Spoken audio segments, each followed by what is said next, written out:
Prepare yourself to enter a strange new world of amazing sights and sounds.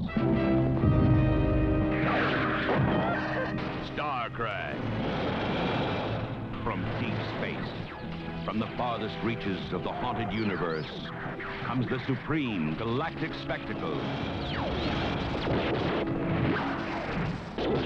Star Crash. Rated PG.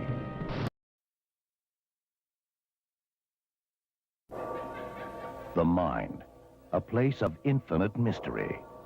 When the mind strays, it can become a place of fear. You next. Jane Doe is a victim of amnesia. I can't remember my past. That doesn't make me crazy. Here at State Hospital, they will unlock the doors to her hidden past. I have a terrible sense of danger here. Now, something powerful and terrifying will be released from the dead. When the mind of Jane Doe is opened, Colin Ramsey has come back from the other side of death. a terror long buried rises to life. He's come back for revenge. And he's come for me. Think your last thought. You can't kill me. And only the ones called insane are able to see the truth. Death is near. You're all going down!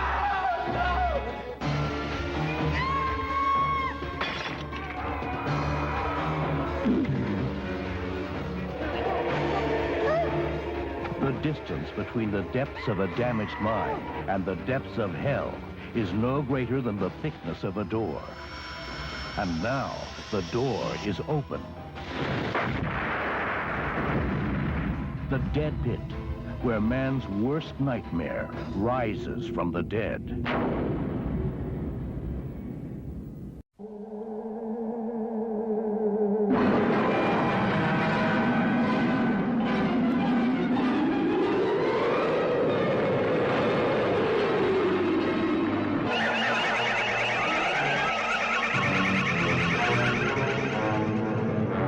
南太平洋の謎の島。鳥も獣も生息できない無人島に漂着した7人の若者たちが見たものは何か。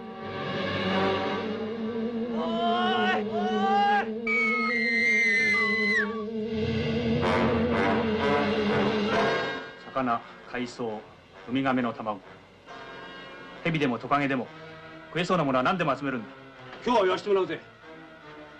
草を見たら一本一本引っこ抜いてその根をしゃぶってみる。新芽を見たらこれも口入れて噛んでみる。これが食料探しだろ。餓死するか脱出するか。大自然と孤独の中で食料と水を求めて生々しい人間の生きる欲望と執念、パンチと裏切り。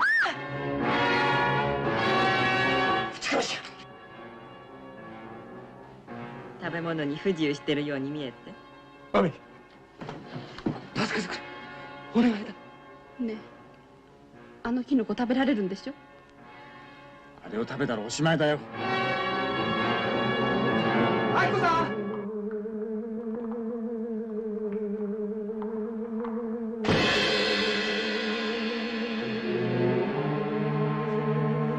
危ない。あ、危ないよ。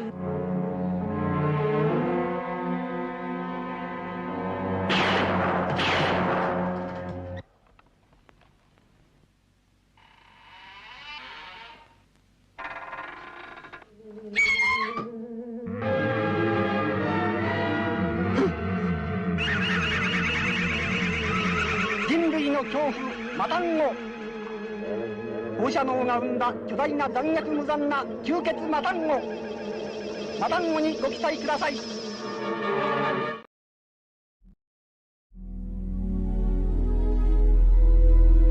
Novelin, this is Bob Howard. Bob's the greatest pulp writer in the whole world. I'm the boss. Top writer's the employee. No argument. Don't forget faces. All women's figures. Sweat figures the forehead of a man's face. And his eyes were like burning coal. White beard, sex deviance. Hey, hell, you be careful with that. That thing is low.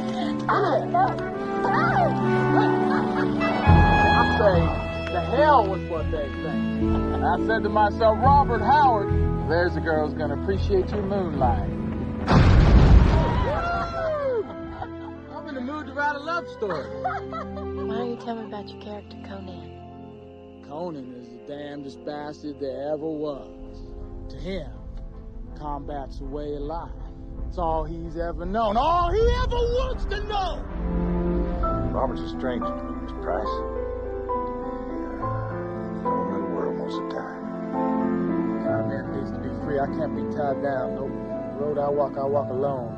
Bob, you have to learn how to mix with people. You can't. If I listened to you, my writing would go to hell.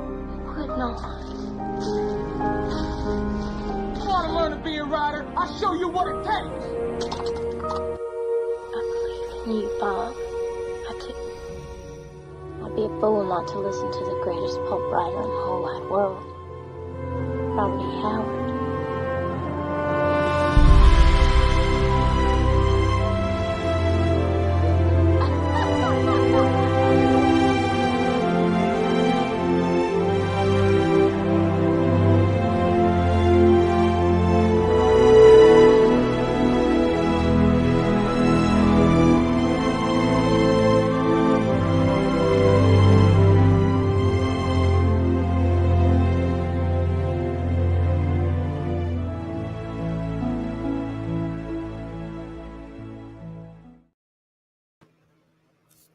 Greetings, folks, and welcome to Friday Night Sword Fights.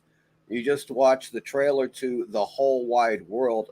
That was a 1996 film about Robert E. Howard, primarily about Robert E. Howard, and his girlfriend, his longtime girlfriend.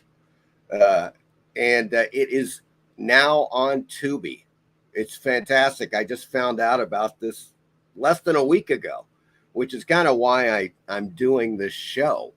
It was just an amazing find as far as Tubi having this film, because I don't know about you guys, but I've never heard of it.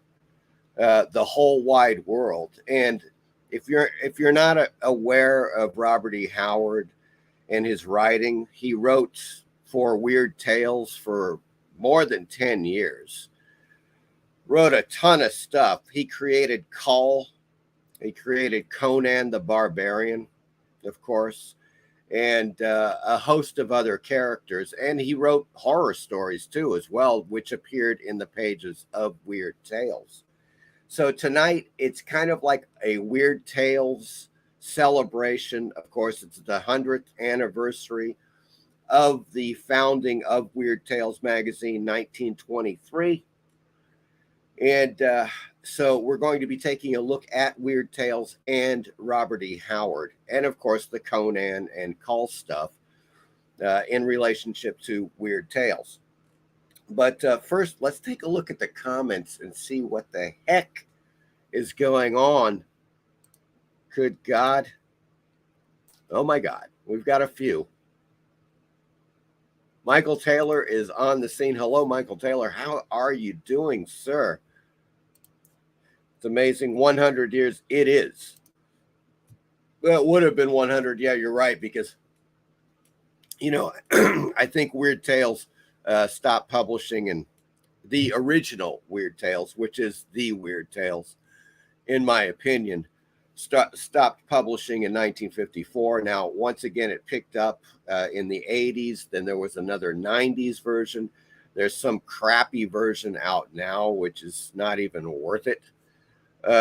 So when I'm talking about Weird Tales, I'm talking primarily 1923 to 1954-ish. That was the heyday, folks. So there you go with that. Jacob Bornowski's on the scene. Hello, Jacob. How are you doing? He was a great kingpin. Kingpin. What was that character? Is that Spider-Man? I get those totally confused. But yeah, you're talking about Vincent D'Onofrio, fantastic actor, and Renee Zellweger, of course, who plays Robert E. Howard's character, girlfriend in the film. Novelin was her first name, Novelin. And so we'll get into her background a little bit as well. It's interesting. It's interesting the way they interacted as a couple, because Robert E. Howard was, well, he had issues. Let's put it that way, folks. Eric is on the scene. Hello, Eric. How you doing? Good to see you, man. Fireball Comics, the book on which it is based, is good too. That is good to know. I saw the book on Amazon. I was thinking about getting it, and it's good to know. Thank you, Fireball Comics, and good evening to you, sir. Rach Britt is on the scene. The maggots of corruption are all around us. I've been dying to say Robert E. Howard at his finest, and man, did he do some great stuff for Weird Tales. And I don't know if you guys are aware of this, but Robert E. Howard and H.P. Lovecraft had a long and ongoing correspondence. They were writing letters back and forth to each other. And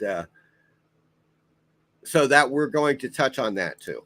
And they do mention that in the film. They mention Lovecraft a couple of times in that film, The Whole Wide World. Eric said, it says, I just made it in time. Never heard of the movie The Whole Wide World. Thanks for sharing. It is on Tubi, Eric. Yes, indeed. Just look it up. You can watch it for free now. I am going to, of course, at the end, when I get into the films, it is in my list. So we're going to take a closer look at it. But it's good. It's a good movie. I watched it. It's tragic.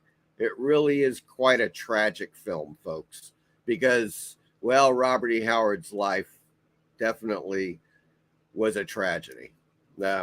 Fireball says, hey.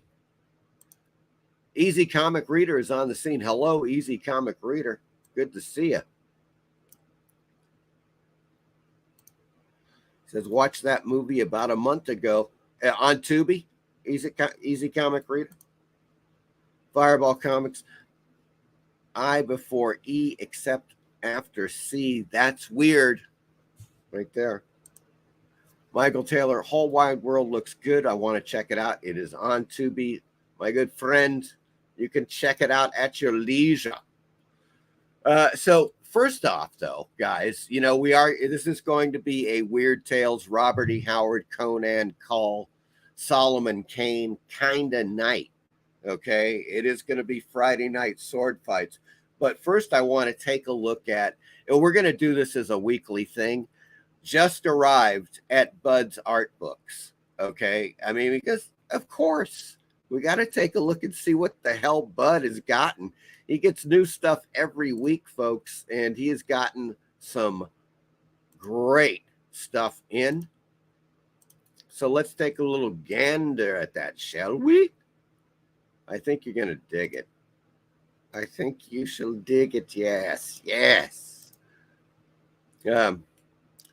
So here we go. Now, yes, it's Diane Hansen's The History of Men's Magazines.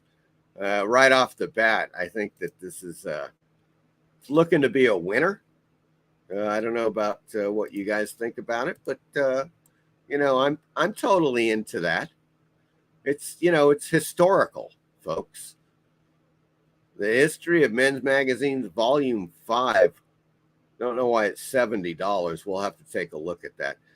1970s at the newsstand. Oh, look at that. My God. A basically naked girl with looks like a spear gun. It could be. In any case. Pubic hair appeared on the American newsstand in 1970. Compliments of Penthouse magazine.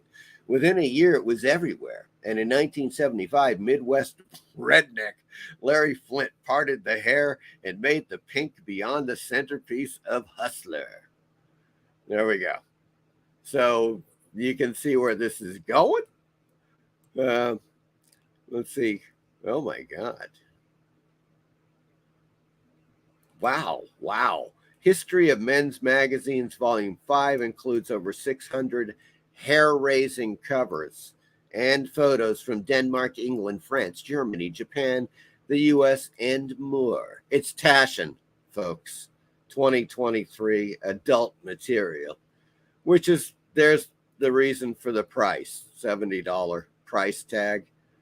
I wasn't aware they had 4 other volumes of this, but that's one hell of a cover. I think you guys will agree. That's a very, I don't know. I mean, it's an eye-catching cover. Well, let's put it that way. Michael Taylor says, hey, Jacob. Oh, Devil Flyer Rex is on the scene. Hello, Rex. How you doing? Good to see you. So that's one thing that's new. And that's looking pretty saucy, folks. Now, they do have the Star Wars Archives, episodes 1 through 3, 1999 to 2005, 40th anniversary edition. I'm not familiar with that.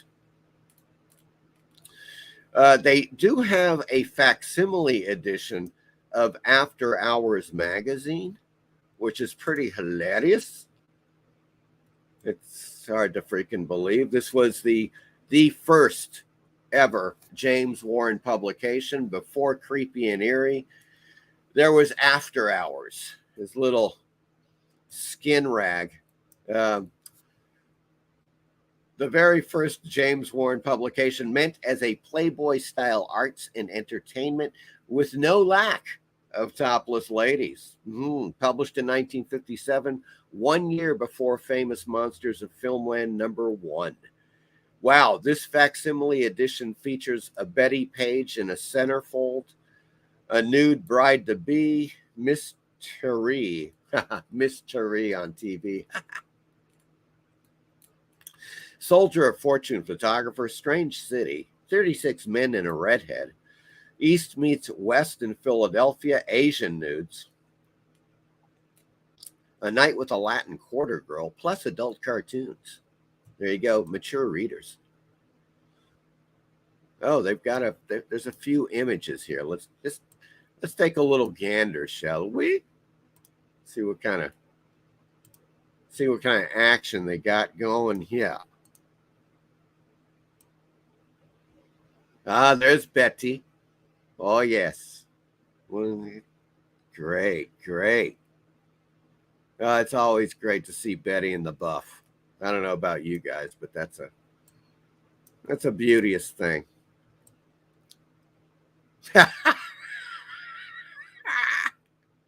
That is classic.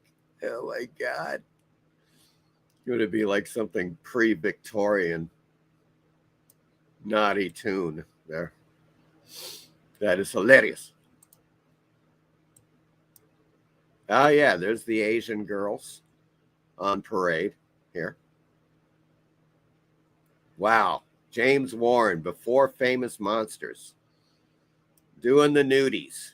There you go, folks. And they have Thor Epic Collection Volume 8, War of the Gods. Wolverine Weapon X Deluxe Edition. And this stuff, now they have just reprinted. These are new printings of the Basil Gogos, famous monster movie art.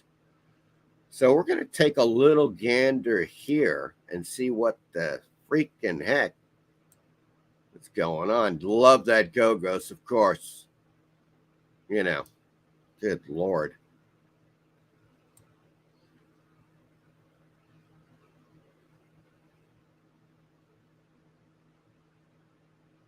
Huh. Okay. I don't know. I guess. Introduction by Rob Zombie and film professionals. It does say Vanguard 2023. Let's check the page count on this thing. 160 pages. Okay. Beautiful go-go stuff, though. God. The guy was an absolute master. Nice. Bella. God. Absolutely stunning. Beautiful.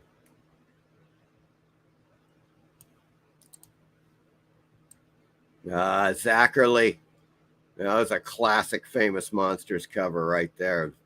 Good old Zachary. Used for Famous Monsters of Filmland number 15. Jeez Louise.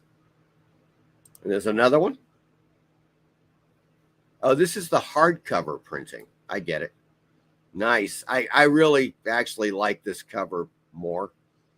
I like the Phantom of the... I love his Phantom of the Opera stuff. Go-Go's. So this is the hardcover, $39.95. Okay, yeah. Same thing. I do prefer the cover.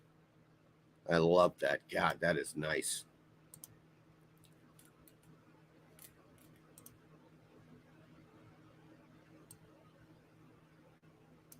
Let's see. Michael Taylor says, are those targets on her nipples? Apparently so, Michael Taylor. Yes. It does appear that that was the case. Chad is on the scene. Hello, how are you doing? Good to see you, Chad. Welcome to the show, the Friday night sword fights. We are doing, as you may have gathered, we're doing a Weird Tales, Robert E. Howard, Conan Call type of thing tonight, which should be quite good. Michael Taylor says, very nice Betty Page indeed. Yes, that is a hot Betty Page. Taylor says, cool, Famous Monsters movie art. Yeah, well, Basil Gogos, he was one of the greatest, Michael Taylor, no doubt. The King Kong was great as well. Do they have that one? They don't have it as an example in those books. But yeah, his King Kong is fantastic. There's Nova, the Nova Omnibus. Silly Symphonies. Woohoo! Bucky Bug, Bucky Bug and Donald Duck. Oh my God.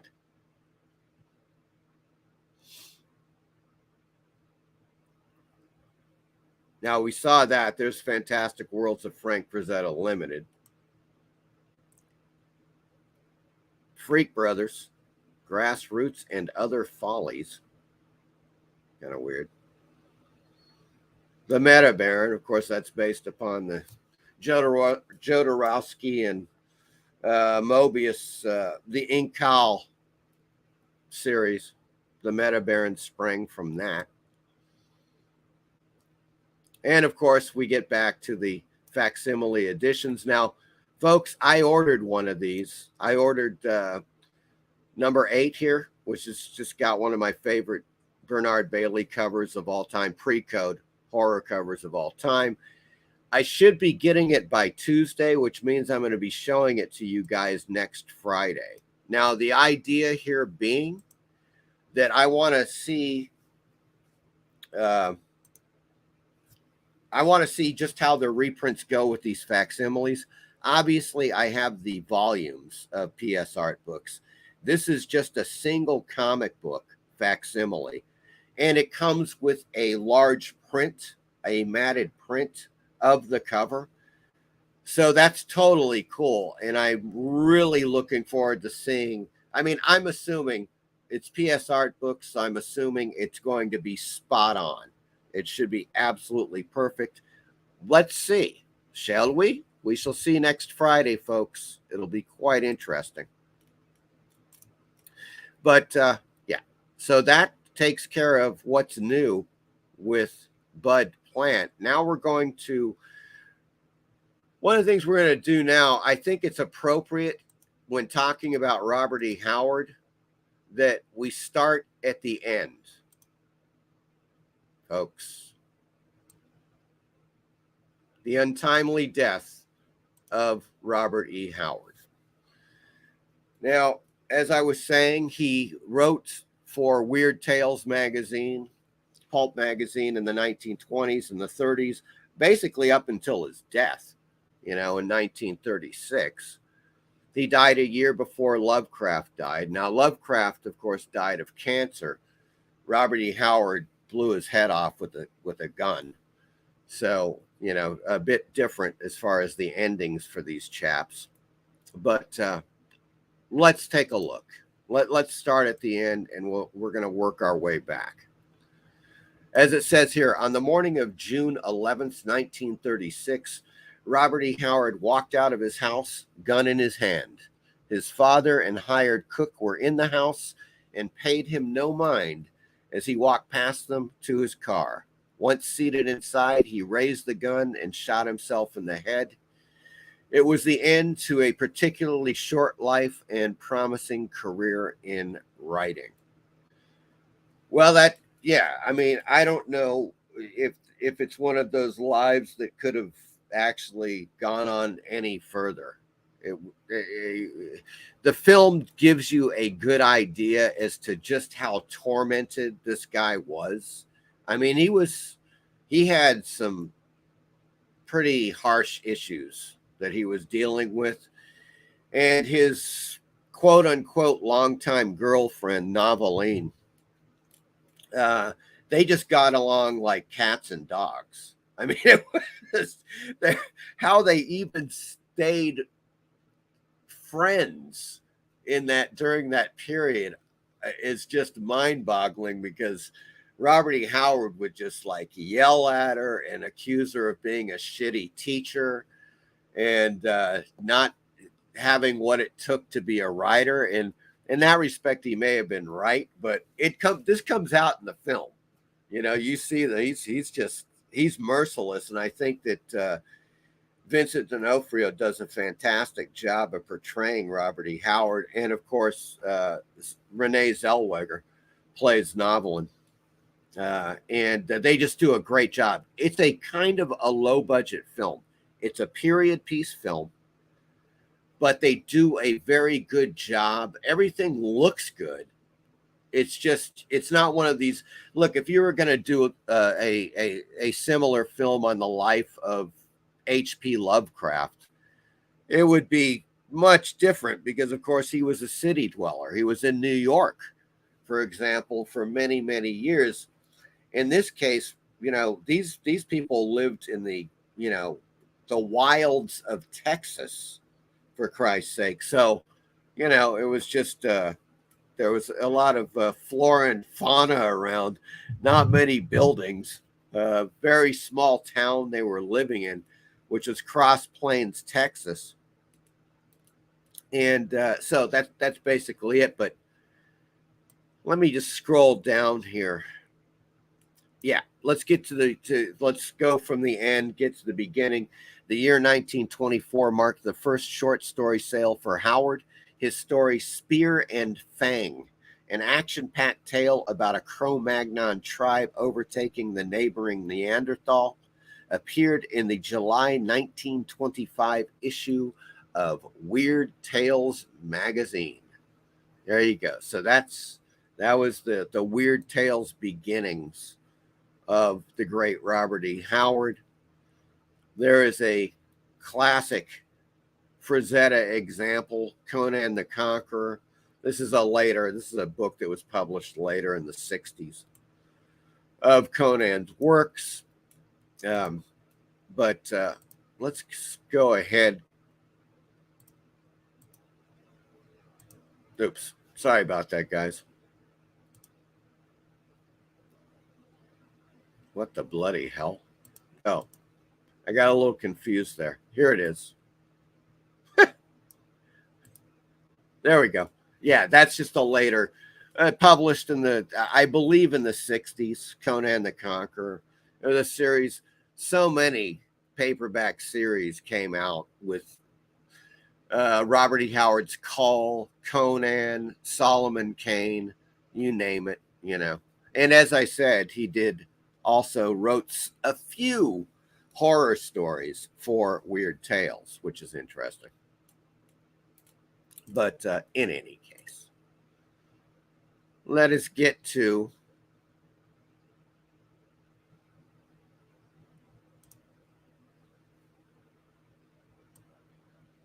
The Devil in Iron. Now, if you guys missed that, I'm going to show it to you right now. This is a Conan, rather famous Conan story that was in the August 1934 issue of Weird Tales, The Devil in Iron. And these are just little clips. I actually made this clip because I couldn't find it. But here is Renee Zellweger as Noveline, reading the issue of Weird Tales that Robert E. Howard gave her.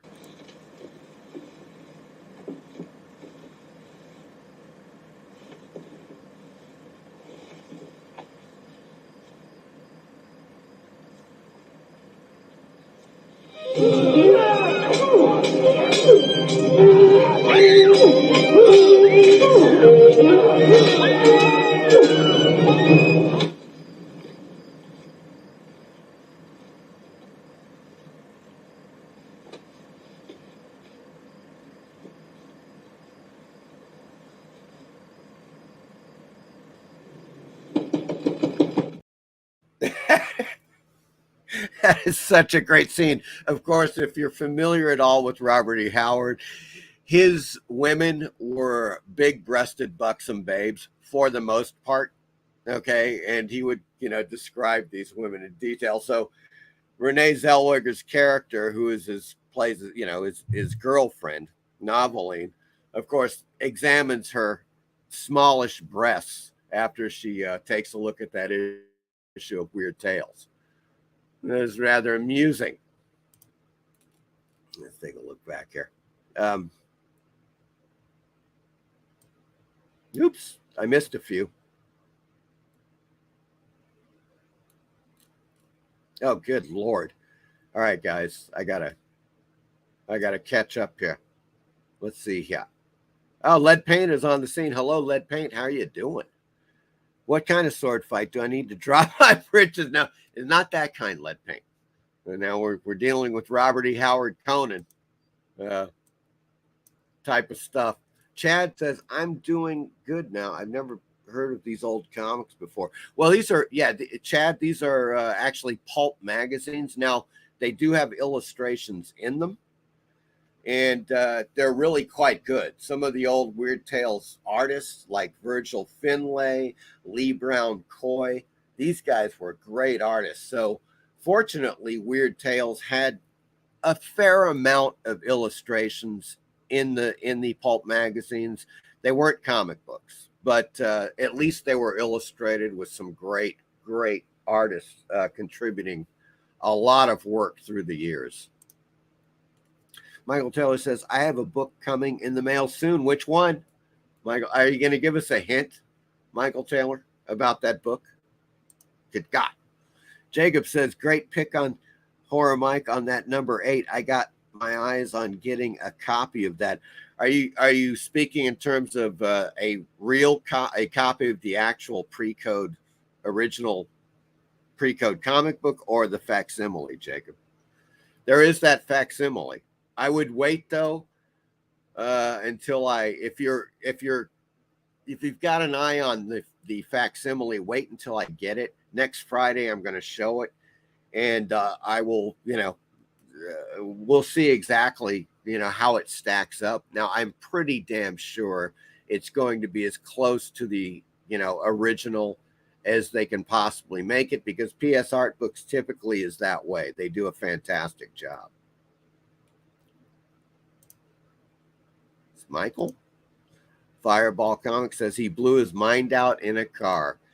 He hadn't noticed that the light had changed. Chad says that's unfortunate to hear.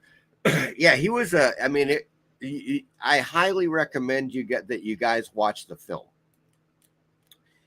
I was at first, because it said like something, it says like drama, romance. And I was like, oh, what are they just going to sugarcoat the life of Robert E. Howard, and they don't. It's not sugarcoated. It follows a progression, and I think in the first place, apparently, and somebody above had mentioned they had read the book it's based upon. That was Fireball Comics. And so they based it upon a book, and I have not read the book, but as far as what I know about his life, it seemed to me like they stayed on course without any BS, like adding this sequence that never even happened or whatever, which happens a lot. But it's just really good. I'll watch it again. It's one of those I'll go back to. I'm fascinated, especially, of course, with the early writers. Like, if there's a movie about Edgar Allan Poe or Jules Verne or Bram Stoker, for example, earlier writers, I'm just all over that stuff. If anything comes out, I'm there. And of course, the one thing that hasn't been done yet, who's going to do it? The life of H.P. Lovecraft. Who's going to do that biopic? I wonder. Guillermo del Toro could probably swing it. Okay. And that guy is a huge Lovecraft fan. That's unfortunate to hear. Jacob said, how old was he when he passed? He was young. I want to say he was maybe he was 40-ish. Let me take a look here. I'll take a quick gander.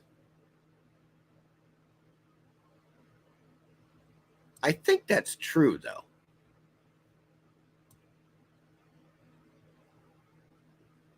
Jesus, no, he was only 30.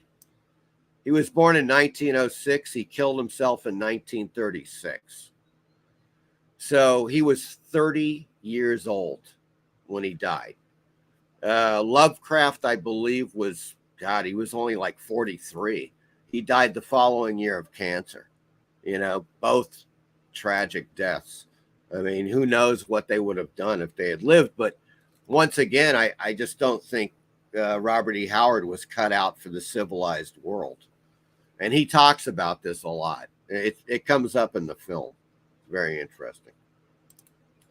Eric is correct. He was only 30 years old. 30, that's so much great work in such a short time. He was very prolific. There's no doubt about that. There is, if you guys are interested, there is a Weird Tales Conan collection. I put the link in the description of this show. And I think it's somewhere around 700 pages.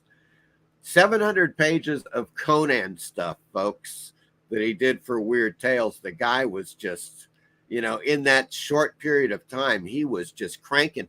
And one of the techniques that he used, which is really fascinating, is that when he was typing, he verbalized his work. Like when he was writing a story, he would actually verbalize. You could hear him apparently, and according to the film, if the character was yelling or if there was commotion going on in the scene that he was writing, he was like yelling and shouting and verbalizing it and putting that down on paper. And he was saying that gave it a more naturalistic tone. So when people read it, it flowed better because the way that he wrote was that he was basically verbalizing everything as he wrote it, and that's a great way when you think about it.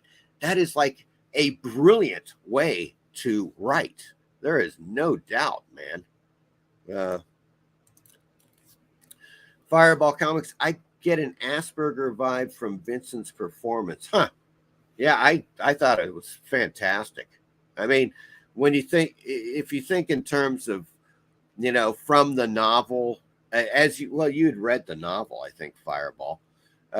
If that stuff is, as it like their dialogue between Noveline and Robert E. Howard, is correct.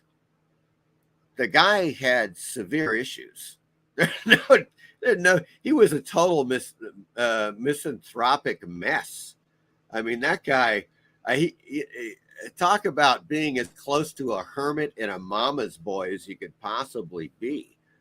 It was gripping in, you know, several ways. And I think that, Asperger, it may be, you know, maybe that's a thing. Who knows what was really going on with the guy? You know, at that time, we're talking the 1930s, in Cross Plains, Texas, out in the middle of nowhere. Michael Taylor says, yeah, Vincent is a very good actor. As I said, he was very good as Kingpin in the Daredevil series, of course. Thank you, Michael Taylor. The Daredevil series. Chad says, what's the movie name on Tubi? The Whole Wide World, Chad. It's called The Whole Wide World. Oh, yeah, Fireball's. He already beat me to it. Michael Taylor says, it would be cool if that was an original Weird Tales. Yeah. That you mean that Renee Zellweger is reading, and it could have been Michael Taylor. That could be. You got to consider this. That was 1996. 1996 is almost 30 years ago. Even old copies of 1930s issues of Weird Tales back in the 1990s were in much better shape, so much better shape than they are now. I've still got, there's a couple of issues. I've got an issue from 1934, and I've read it. I've actually read the thing. I mean, granted, you got to be a little careful when you're reading it. And my copy is not that great. The copy that she's reading in the film looked pretty solid, and it's still possible to find them, although in the 90s, much easier. Yeah, I'm going to give you some links in a second, Chad, where you can read them online. You can read a ton of Weird Tales online, folks. I'm just about to bring up that page. REH said, the tragedy shouldn't take away from his amazing talent, and his output was tremendous. Yeah, his output was fantastic. Graphic Man is on the scene. Hello, Graphic Man. How are you doing, sir? Lead Paint, being such a huge Conan Howard fan that I am, I'm embarrassed to say that I've never read any of the original pulps. How close to the pulps are, say, the Ace paperbacks editorially? Well, okay, I can't compare them because I never read any of the Ace paperbacks. Lead Paint. The only stuff that I've got are some Conan stories from the original Weird Tales. Now, there were other, obviously, people have been reprinting Conan stories out the butt because a lot of those stories are public domain. So you see a ton of stuff, you know, and people possibly do their own editorial, you know, content when they're republishing some of these stories. I'm not really sure. But let's put it this way. The editors, especially in the 1930s, the editor, and I think it was Farnsworth Wright. Somebody might correct me on that. The editor-in-chief, but the other people involved with Weird Tales in the editorial capacity were fantastic. I mean, they were top-notch. They had a slow start. It was kind of a rocky start for the first couple of years, but as soon as they got their editorial staff in place, it really took off. It was great. Michael Taylor says, I'm looking forward to watching this movie. Howard's life sounds fascinating. It's an incredible tale. It really is, man. Jacob says, can't wait to skim through that number 8 when you get it in, Horror Mike. I got my eyes on the actual book. I almost picked it up over Christmas, but I went with another direction. Now I lust for it. Yeah, it's a hell of a hell of an issue. Amazing cover. Bernard Bailey, one of the greats. One of the greats.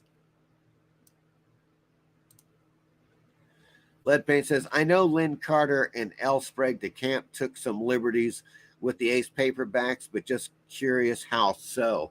That's a good question. Yeah. I mean, I like the Conan stuff that I've read from the Weird Tales. And I can't really, I've never read anything like Farnsworth Wright or any of the people in Weird Tales talking about how much they, corrected or altered, if you will, any of those Conan stories, but I can't imagine they did much. I just don't think they really took a heavy hand in the, during the Weird Tales period. Fireball Comics, Robert E. Howard. Oh, the Robert E. Howard house is worth visiting. The tiny room he wrote in. Indeed. Yeah, and that's in the film.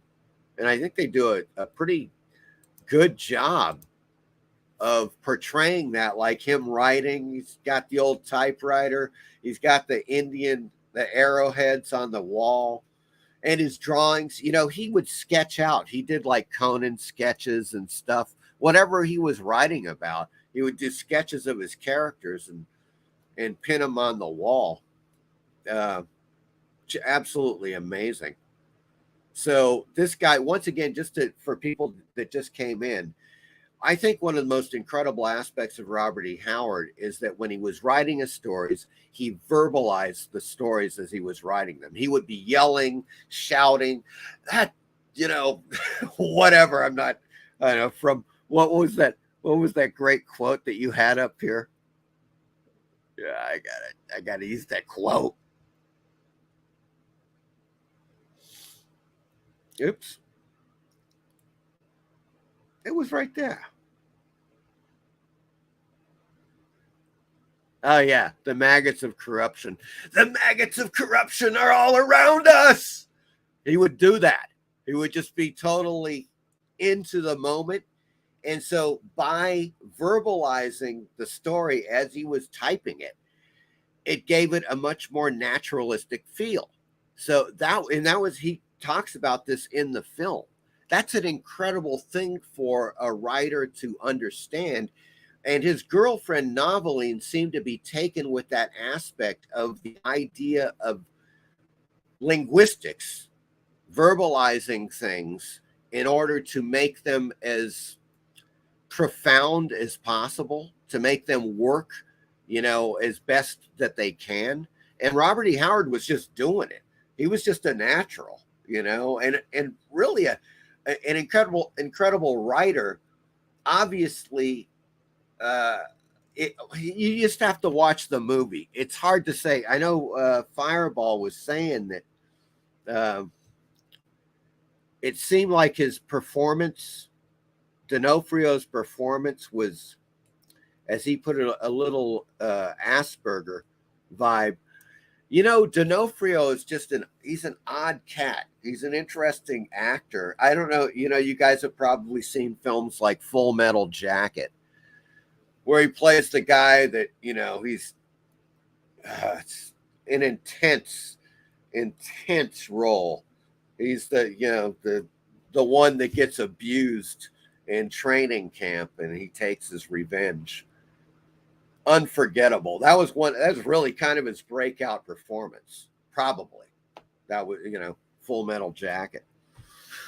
But in any case, the acting is great. I dug the chemistry between Zellweger and D'Onofrio. I think they're both really great. Zellweger is freaking awesome. She's an awesome actress. If you've ever seen Chicago, holy crap, man. That chick she's just got it. What else can be said, folks? She's got it. And I'm going to show you a little bit why she's got it. Okay. There we go. There she is. Looking pretty enticing right there. Now, she looks much different, of course, in the movie. The Whole Wide World. But that is Renee Zellweger. And she's just a hell of an actress to boot. Not only is she just really hot looking, but here is, oh, I was just about to screw that up again. Now, here's the one sheet, the original poster. Now, this is 1996. And as you can see, it's a very basic poster. You know, I mean, they're not, the one thing about the film is they don't hype it. They definitely do not hype a damn thing. And they could have. I think it comes off as being very sincere. Once again, I have not read the book of which the film was based. But after seeing the film now, I really want to. And Fireball has read it. And it just sounds really intriguing. I mean, this guy, much like Lovecraft, I think it was, you could argue that H.P. Lovecraft and Robert E. Howard influenced modern horror and fantasy like no two other writers of that period. I mean, and I'm talking about from like 1900 to 1940. I would say that they were the ones that then, of course, when fortunately August Derleth, you know, started publishing books, Lovecraft books for Arkham House. He took off like a rocket. And needless to say, you guys know the Conan movies, the Cull movies, Solomon Kane. There's a reason why, other than the fact that a lot of that stuff, yes, is public domain, but there's the biggest reason why is that is just like top notch, some of the greatest sword and sorcery, fantasy fiction ever written. You know, there's no doubt. So you've got Lovecraft and Robert E. Howard, tops. They're way up there. They're in the upper echelons of horror and fantasy. And in the film, there's a letter that Lovecraft had written to Robert E. Howard, and he said, "Look, you know," he says something to the effect of, "You are definitely the greatest fantasy writer living today." That's what he told Robert E. Howard. And, you know, it's hard to really argue that, you know. I mean, it's much like, it's an interesting thing with Robert E. Howard because he was even influenced by Lovecraft. He wrote some horror-oriented stories for Weird Tales. And you can tell if you read some of those stories, he's kind of emulating a bit of Lovecraft, you know, and it's really cool, obviously, you know, because why wouldn't he? Those guys had a long running, you know, correspondence. And that would make a fascinating film unto itself. Like the correspondences of Lovecraft and Robert E. Howard, Frank Belknap Long, other writers, you know, connected to the Weird Tales thing. Jesus, Fritz Leiber, you know, I've got a book on that. But I would love to, and I know that there is a book out that details the letters between Lovecraft and Robert E. Howard. But okay, I digress, folks. I'm digressing. Good Lord. Let's take a look here. Okay, this is fun. I think you guys are going to dig this, or possibly. Oh, good Lord. Get that bloody hell out. There we go. I'm going to bring this up so you can see it a little better. How's that? That's pretty good. Here we go with a filmography. Oh, yes, this is Robert E. Howard filmography. Let's see how these films stack up. You guys can chime in the chat. It's interesting to see how they've played out through the years. For instance, now this is IMDb. I think IMDb is more legit than Rotten Tomatoes. I mean, that's not necessarily saying anything. I just think it's the overall, you know, rating system is more legit than, I mean, Rotten Tomatoes is all over the place. And I think they actually really tremendously fudge the numbers between the critics and the you know, the public. I think they're just totally fudging it. But here we go. Number one, of course, Conan the Barbarian. Great film. I love it. Tubi had these, the Conan, the Schwarzenegger Conan films. I love those films. I don't know about you guys. 1982 Conan the Barbarian. Indeed, yeah, I don't know if this is, I would hope this is not the way these are rated, like from 1 to whatever.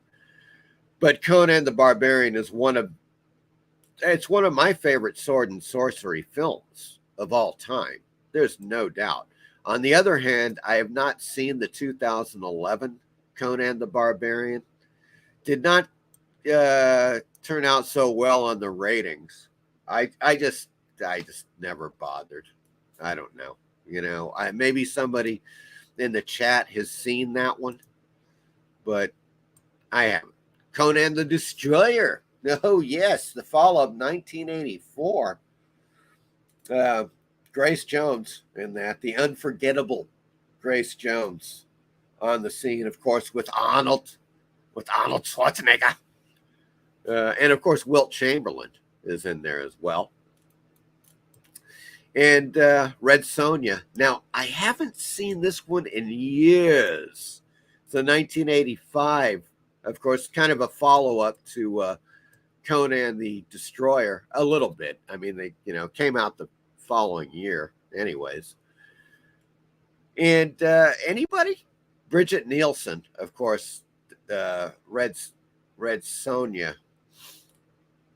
Or is that Sandahl Bergman? God, I'm getting confused. But of course, Schwarzenegger once again returns as Conan. I gotta watch this film. It's not on Tubi. I gotta check it out. I'm gonna do a search and see where it's at, because I'm really interested. There is a bad animation of Red Sonja on Tubi. I do not recommend. But I would love to see this live action Red Sonja from 1985, just to check it out. You know what I'm saying? Let's take a look at the chat. I know some people have come in. Jacob says, I always think of Full Metal Jacket when I think of D'Onofrio. Yeah, of course. But God, the guy has been in so many freaking movies. It's incredible. I mean, his career just skyrocketed, and for good reason after that. He really is he's one hell of an actor. Eric says, I'm a fan of Renee Zellweger. I am too, Eric. I think she's just a great actress. All around, she can play all manner of characters, Chad says, looking at that picture and title, I thought the movie would be about the guy who made the internet. Jacob says, I think this movie just jumped some movies in line on my movie watch list. You got to check it out, Jacob. It's great. I was skeptical. I saw it. I read the thing, and I was like, this is a drama romance. And then I was like, wait a second. It's Robert E. Howard. It's got to have something going for it. And I was not disappointed. I'm going to watch it again. I was definitely pleasantly surprised, Jacob. Eric says Zellweger. Sorry, I misspelled her last name. She's got a kind of interesting last name. Fireball Comics says the REH house has an actual postcard HPL sent REH. Good Lord. Don't they, Fireball Comics, don't they have a little bit of a quote unquote convention at his house? There is an annual thing. I don't want to call it a convention. It's more like a gathering for fans of Robert E. Howard. And it may, or maybe what they do when they have the gathering, one day they go to the house, like as a tour, they tour the house or something. But I saw this on a website and I can't find it. I'm gonna have to do some better searching. But I believe there's an annual event and they go to the Robert E. Howard house. I would love to do that.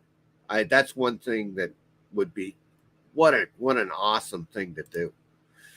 Igor is on the scene. Hello, Igor. How are you doing, my good friend? de México. La Ciudad de México. Increíble. Euro says, hand pink waving. Okay. Hello, Igor. Indeed. Michael Taylor says, wow, that's a huge compliment.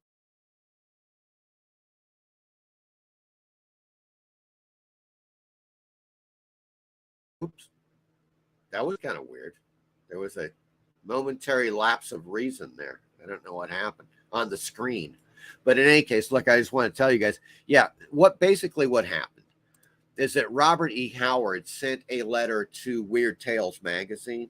They passed it along to Lovecraft. It was Howard was basically trying to get a hold of H.P. Lovecraft. They passed it on to Lovecraft.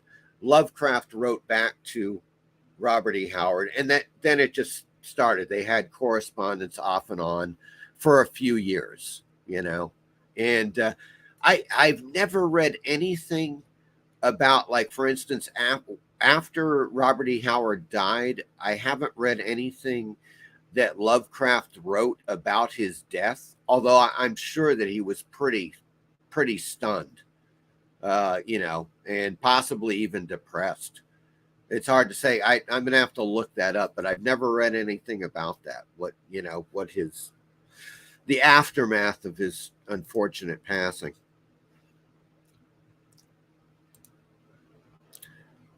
Jacob says, Igor? Rach Britt says, the one from 2011 was terrible. Don't waste your time. Yeah, I saw, a trailer for that, man. And I was like, no, not quite, man. Eric, I believe I saw there was there may possibly be a King Conan or Conan the King movie. Huh. Well, it really depends on who does it. I'm totally skeptical nowadays. And I think you guys know what I mean about that, about them rebooting classic stuff. I'm skeptical. Let's just put it that way. Coming up or just occurred. There it is. Thank you, Fireball.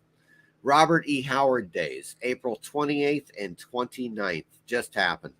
No, it's happening next month. Jesus. Good Lord. Okay, thank you. Robert E. Howard Days, folks. Pardon me for 1 second. There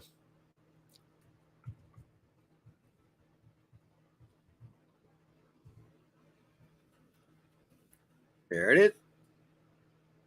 Cross Plains, Texas. Oh, that's so great. Check this out, folks. I'm just going to do this and we're going to go back to the movies, but I just want to show you guys. Here's the annual event. This is what I remember, Fireball. Thank you for this. There's his house. Isn't that freaking fantastic? The Robert E. Howard home. That is just absolutely amazing. So they have this gathering every year. And apparently, I don't know if it's always in April or what, but 1 month until Howard Days. There's his little room. That's where he's typed out his amazing Conan works. I've got some photos we're going to see the real Robert E. Howard in a second as well. I've got some classic photos of the guy. Damn.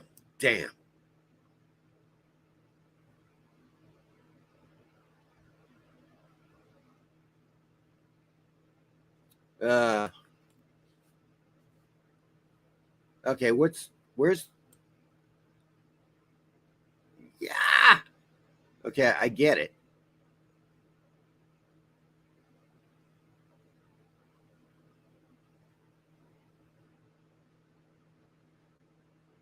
Whoa, the Robert E. Howard photo album. That is fantastic. Check that out, folks. I'm going to hide this. Sorry, guys. There we go. Whoa.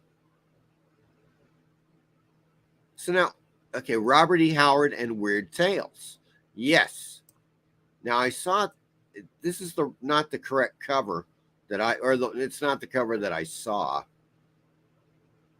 But that's really quite cool. Now, here we go. Here we go. Howard Days, April 28th, 29th, Cross Plains, Texas. 100 years of weird. God damn. This is the freaking anniversary year, folks. 100 years of Weird Tales. Tours, panels, banquet, barbecue, auction, gift shop, REH stuff. God. Freak. Good Lord. Freaking hell.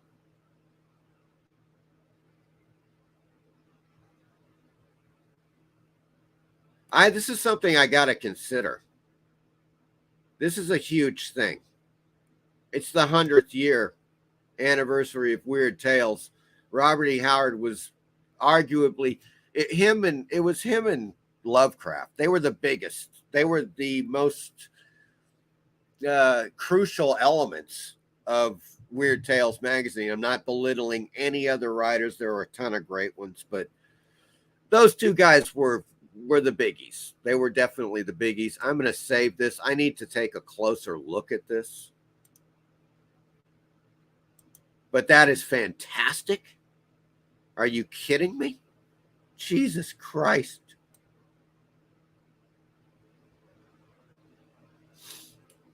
Let me get back here. I'm going to go back, guys, to the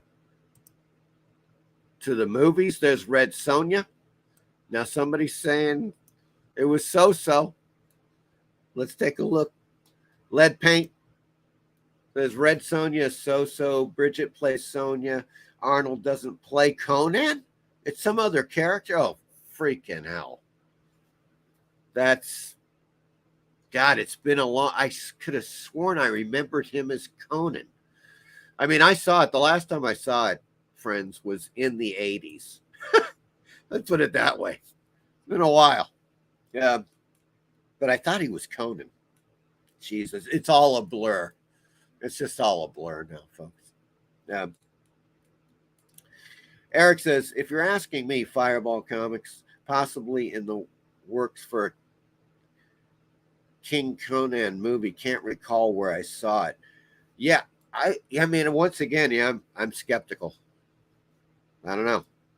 I mean, I would be skeptical if they were actually making it, considering what they do to films nowadays. Eric says, I'm getting confused. I am totally confused too. Fireball says they moved it up to April because of the summer heat. Well, that's a good idea. Indeed. They bring out his original manuscripts during the festival. Jesus Christ. It's not heavily attended even, but people do fly in from overseas for it. Yeah, man. And not only that, but it's the 100th anniversary of Weird Tales. Weird Tales and freaking Robert E. Howard. Are you kidding me? Shit. I mean, look, let's put it this way. That's something it's another thing I've thought about it. I've thought, like, why isn't there an annual Weird Tales convention? I mean, Weird Tales just, you could just, everybody wrote for Weird Tales. Robert Bloch, Richard Matheson, Fritz Leiber, Ray Bradbury, of course, H.P. Lovecraft, Hugh B. Cave, obviously Robert E. Howard, Seabury Quinn, Edmund Hamilton. I could go on and on. It was huge. The influence of the original Weird Tales on the world is incalculable. It's absolutely, it's immense. It is freaking immense, folks. And you would think that people would be like, a Weird Tales convention. Yes, because of course you could have people that obviously you got to be careful. You got to be careful because you can't get the numbnuts that are involved in this latest grifting operation called Weird Tales. No, you got to keep them out of it. but you could get people that were involved with it back. Like, for instance, there were a couple of, like there was a 70s or 80s iteration, and I believe a 90s reboot of Weird Tales with mixed results. Some, but they were trying. They really did try. Harlan Ellison and Stephen King and other writers did stories for the reboots of Weird Tales. So some of those guys obviously are still alive. So you would have some living writers, at least from some iteration of Weird Tales. So many movies. There are literally hundreds, perhaps thousands of films that had something to do with Weird Tales magazine. I'm kidding you not. It's absolutely mind-boggling. The deeper that you get into it, I've mentioned this before. The film Fiend Without a Face was originally The Thought Monster, written by Amelia Reynolds Long in 1931, was published in Weird Tales in 1931, and became a feature film in 1959 called Fiend Without a Face. And it's a great film, and it's a great story. That's just one out of just a billion that you could totally either direct adaptations, or they took a story and they loosely adapted it, quote unquote, as you will find with, of course, a ton of Lovecraft. They love doing that shit. Michael Taylor says, there may be videos on YouTube of people at Robert E. Howard Days. YouTube shows videos of all kinds of events. You're absolutely right, Michael Taylor. There are a few. Okay, cool. Very cool, very cool. Okay, well, let's continue, shall we? We're on Red Sonja. Solomon Kane. I actually liked this one. I don't know about you guys. The only thing I did not like about Solomon Kane 2009 was the CGI. I don't think they had to do it. And most of that CGI was toward the end. If you've seen this film, otherwise, I liked it. I liked the film. Really great cast with this. You've got Max von Sydow, James Purefoy, Pete Postwaite. I mean, really? I mean, geez, it's really, and a few others too. I think Jason Fleming is in this, and I thought it was very good. It just that CGI towards the end just made me cringe.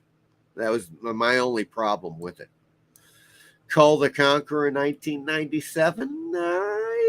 Kevin Sorbo coming in. Oh, gets a 4.8. Ouch.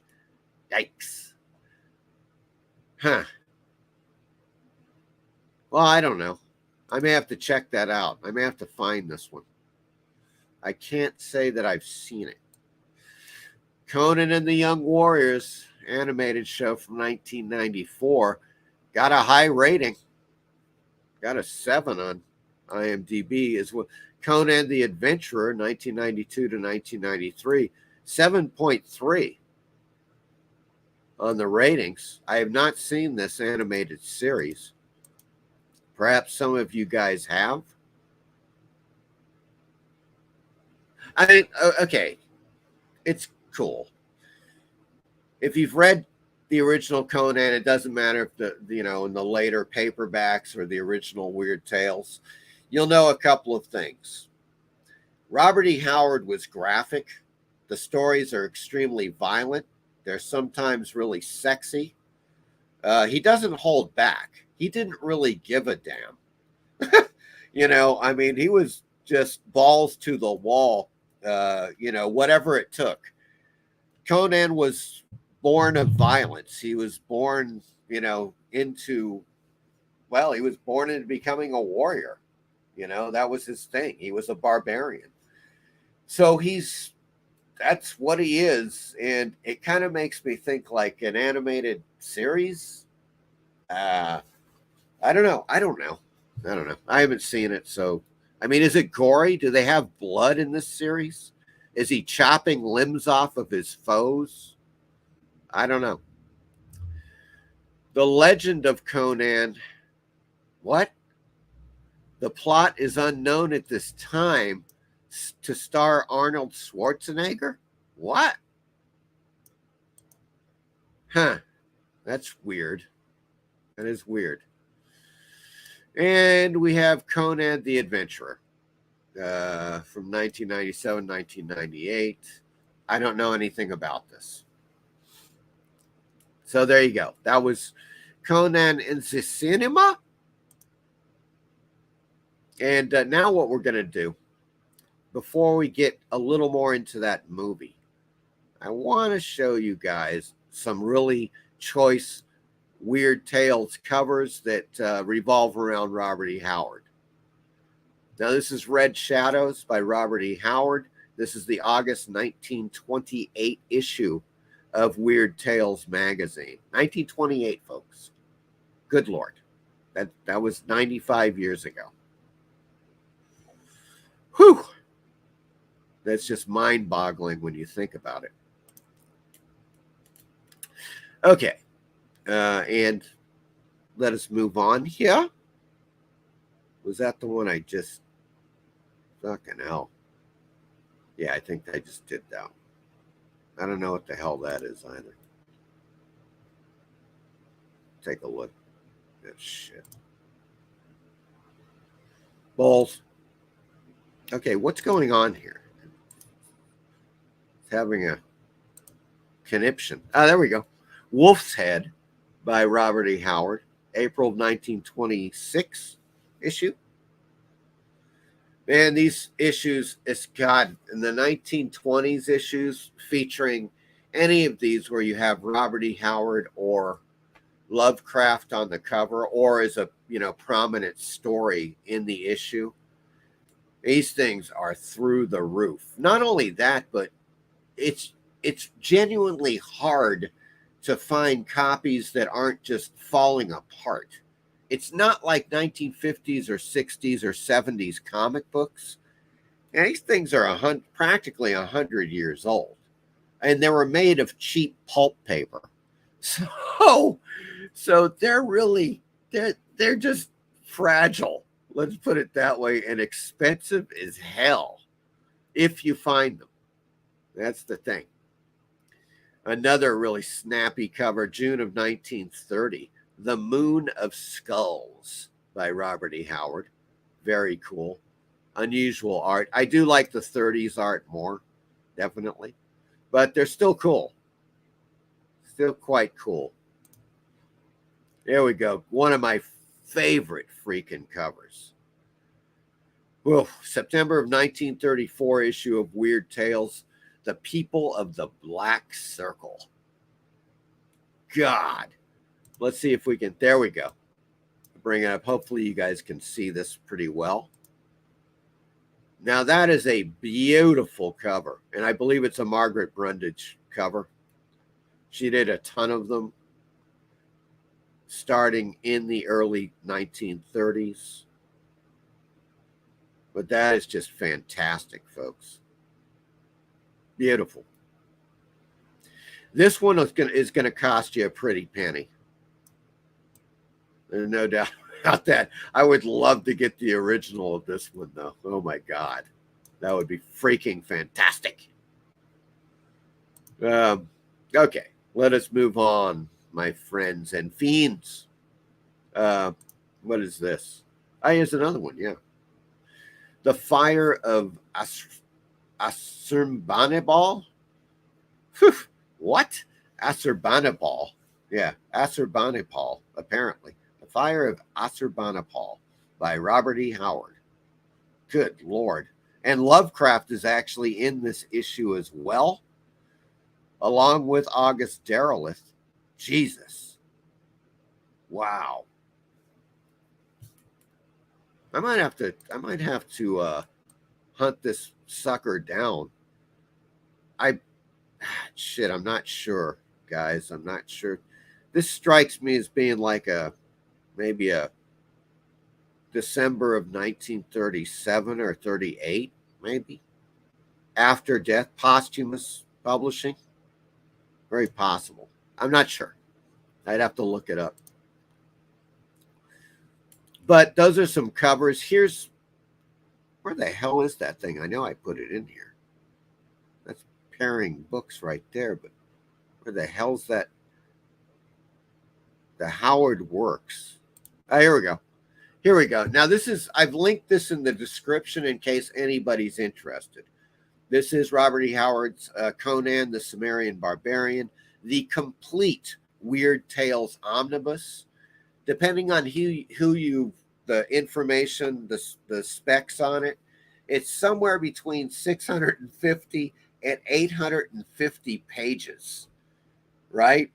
And this is direct from the Weird Tales pulp magazines. And it is available. It's on sale on Amazon. So that link is in the description if you guys are interested. I've got that one bookmarked too. I may be picking up a copy myself. It looks really good, folks. Now here's the Noveline Price Ellis. It's a short bio that I found. Let me read this quickly to you guys. Noveline Price Ellis died March 30th, 1999, Lafayette, Louisiana. She was the author of the best available memoir of Robert E. Howard, One Who Walked Alone, Robert E. Howard, The Final Years, which was made into the award-winning motion picture The Whole Wide World. More importantly, though, Mrs. Ellis was a much-loved and inspiring teacher. She was a delightful lady, a joy to know, and I'm eternally glad to have been her friend. Yeah, okay. Well, I'm not going to argue, folks, with that statement. But in any case, let's get down to the Robert E. Howard. Oh, shit. Sorry about that. Let's see. Oops. Oh, that doesn't make any sense. What the fuck?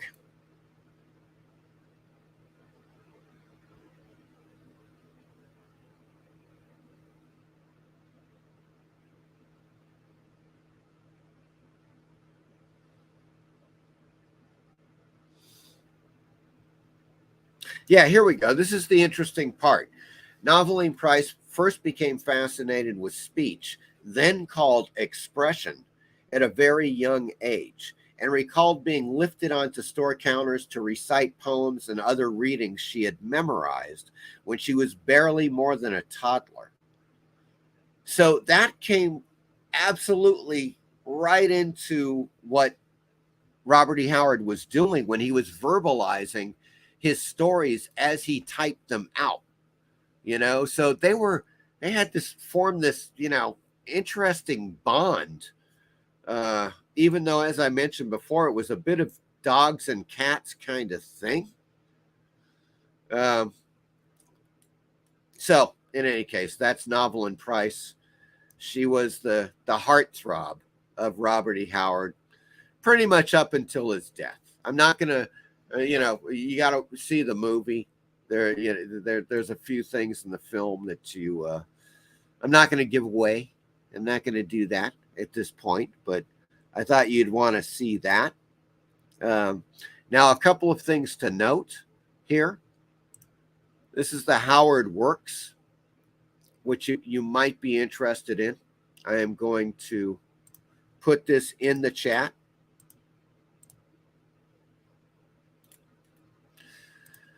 Ton of stuff on Robert E. Howard. If you click on the picture, it gets into his bibliography. Everything, man.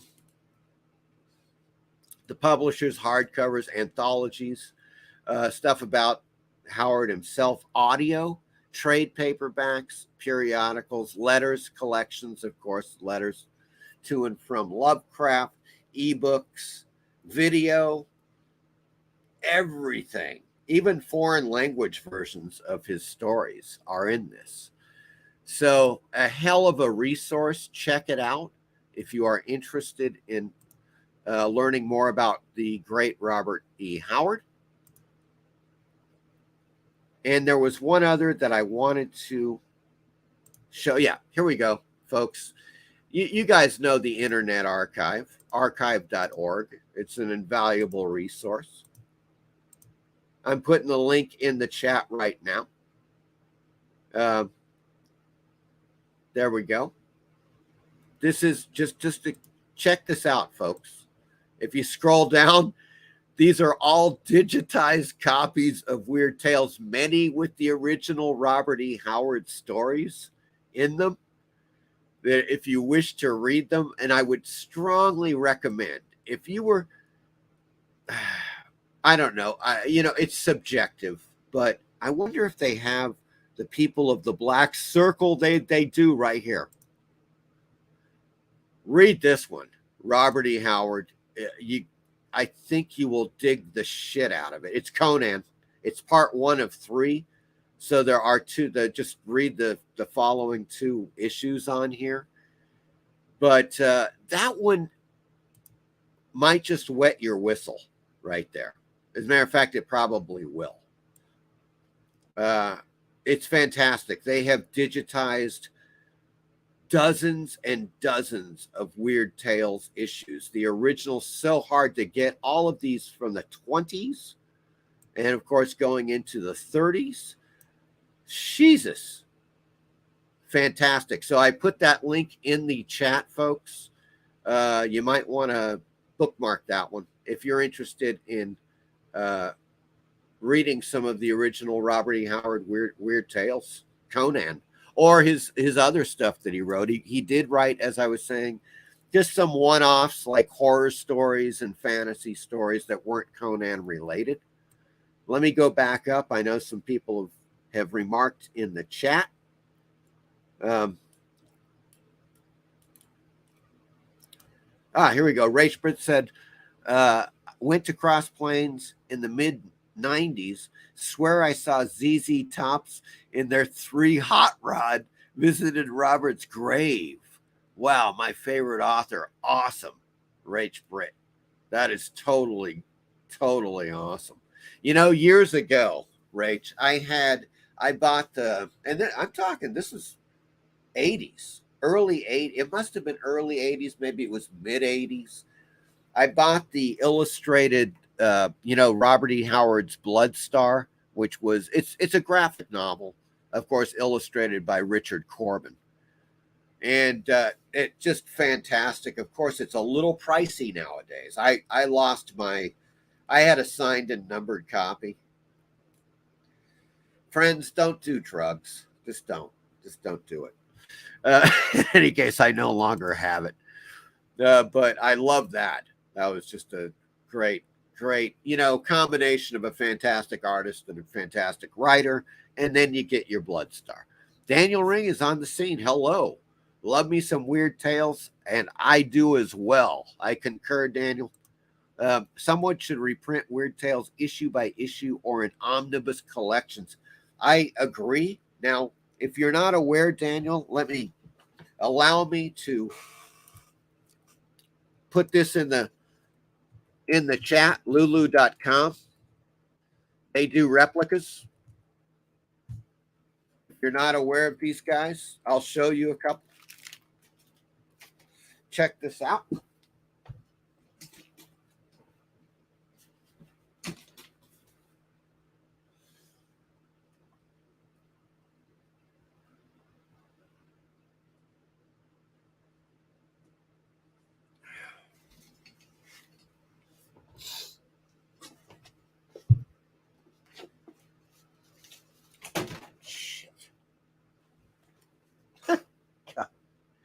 Yeah, good Lord. Okay, there we go. All right. Let me kill this. I need to get rid of these. All right, so these are, they're basically replica issues of the original Weird Tales publications. You can get them. I just put that link in the chat, lulu.com. They just print on demand. And so you look in, and I think they're very decently done. It's all black and white. They have all of the original ads, of course, all of the illustrations from the original Weird Tales. And it depends. Like, for instance, occasionally they'll have a sale. I bought like 6 of these because they were $8. They were on sale for $8. Typically, they're like $10 to $12 each. But you got to think, man. You know, they run like 150 pages each issue, and they're freaking great. Damn. Really well done. The you know, of course, full color covers are well reproduced. It's not going to cost you an arm and a leg. I do agree it would be fantastic to see some kind of accurate omnibus, especially of the period from 1923 to, let's say, 1943.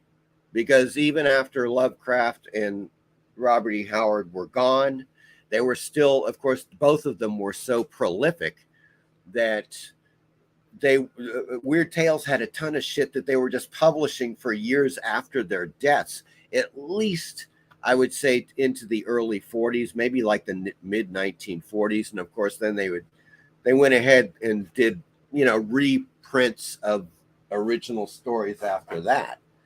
But this is good. I recommend these.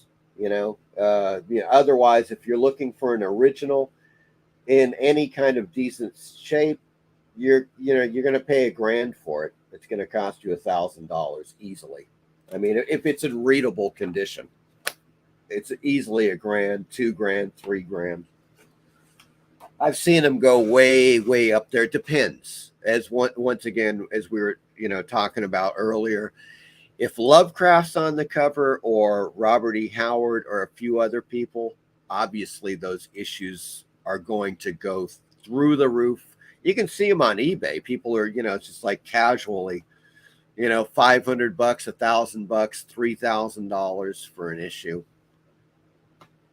And they're not in the greatest of shape because they were freaking printed on pulp paper, I mean, the stuff is already, it's amazing that they just haven't completely disintegrated. I've shown you guys, haven't I shown you mine? I've got a 1934 issue. One of my favorite issues. This does not have Robert E. Howard in it. I'm going to take it out. It doesn't matter. I mean, I bought it years ago for a song. Somebody glued the spine. So, I mean, it's still fine. Look, I am opening. I have actually literally read this. This is from 1934. It's almost 90 years old. It's pulp paper. And it's in remarkably good shape. Still, obviously, you don't want to like wrestle with it. You know what I'm saying?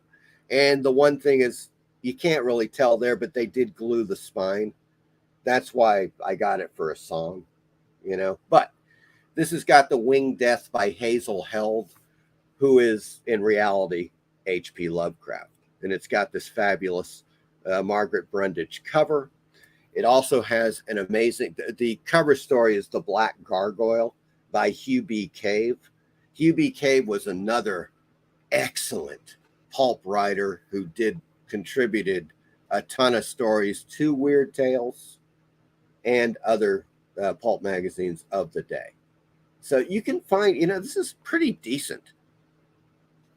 As I said, I got this, I don't know, years ago, maybe even 10 years ago. It's held up. Of course, I just kept it on my shelf in a, protective bag with the backing and stuff. So it's in good shape. The color retention's very good. It can be tricky with these because it's that pulp paper, man. But they're just freaking expensive. I mean, if any of you guys have checked out prices, holy shit. I just don't have that kind of cheddar. You know what I'm saying? I just, to get the original. So I get those reproductions, those facsimiles from lulu.com. It's a good way to go. I think they do a very good job, and you're going to pay $10 for a facsimile, and you can get all of these great ones. I've got the facsimile issue with Amelia Reynolds Long's The Thought Monster, which was made into the 1959 film Fiend Without a Face. So that came from a 1931 Weird Tales pulp magazine. The influence, once again, it's just hard to imagine. It's incredible. It is absolutely incredible. Let's see here. Yep. Michael Taylor says, yeah, the paper wasn't made to last. Yeah, it was a combination of things. Obviously, they wanted to make these things as cheap as possible. No doubt about that. You know, it was the whole pulp paper thing. And look, when they were new, you know, if you saw this thing and you picked it up back in the day in 1934 off the newsstand, you wouldn't think anything of it. You'd be like, hey, yeah, this is really cool, man. You know, you wouldn't go like, oh, this is a cheap piece of crap. But the reality is that the interior paper was cheap, incredibly cheap. Lead Paint says, in the early 1970s in the town I grew up in, they would have paper drives. Me and my friends would look through the railroad cars of paper for comic books. I remember tons of pulps that we ignored.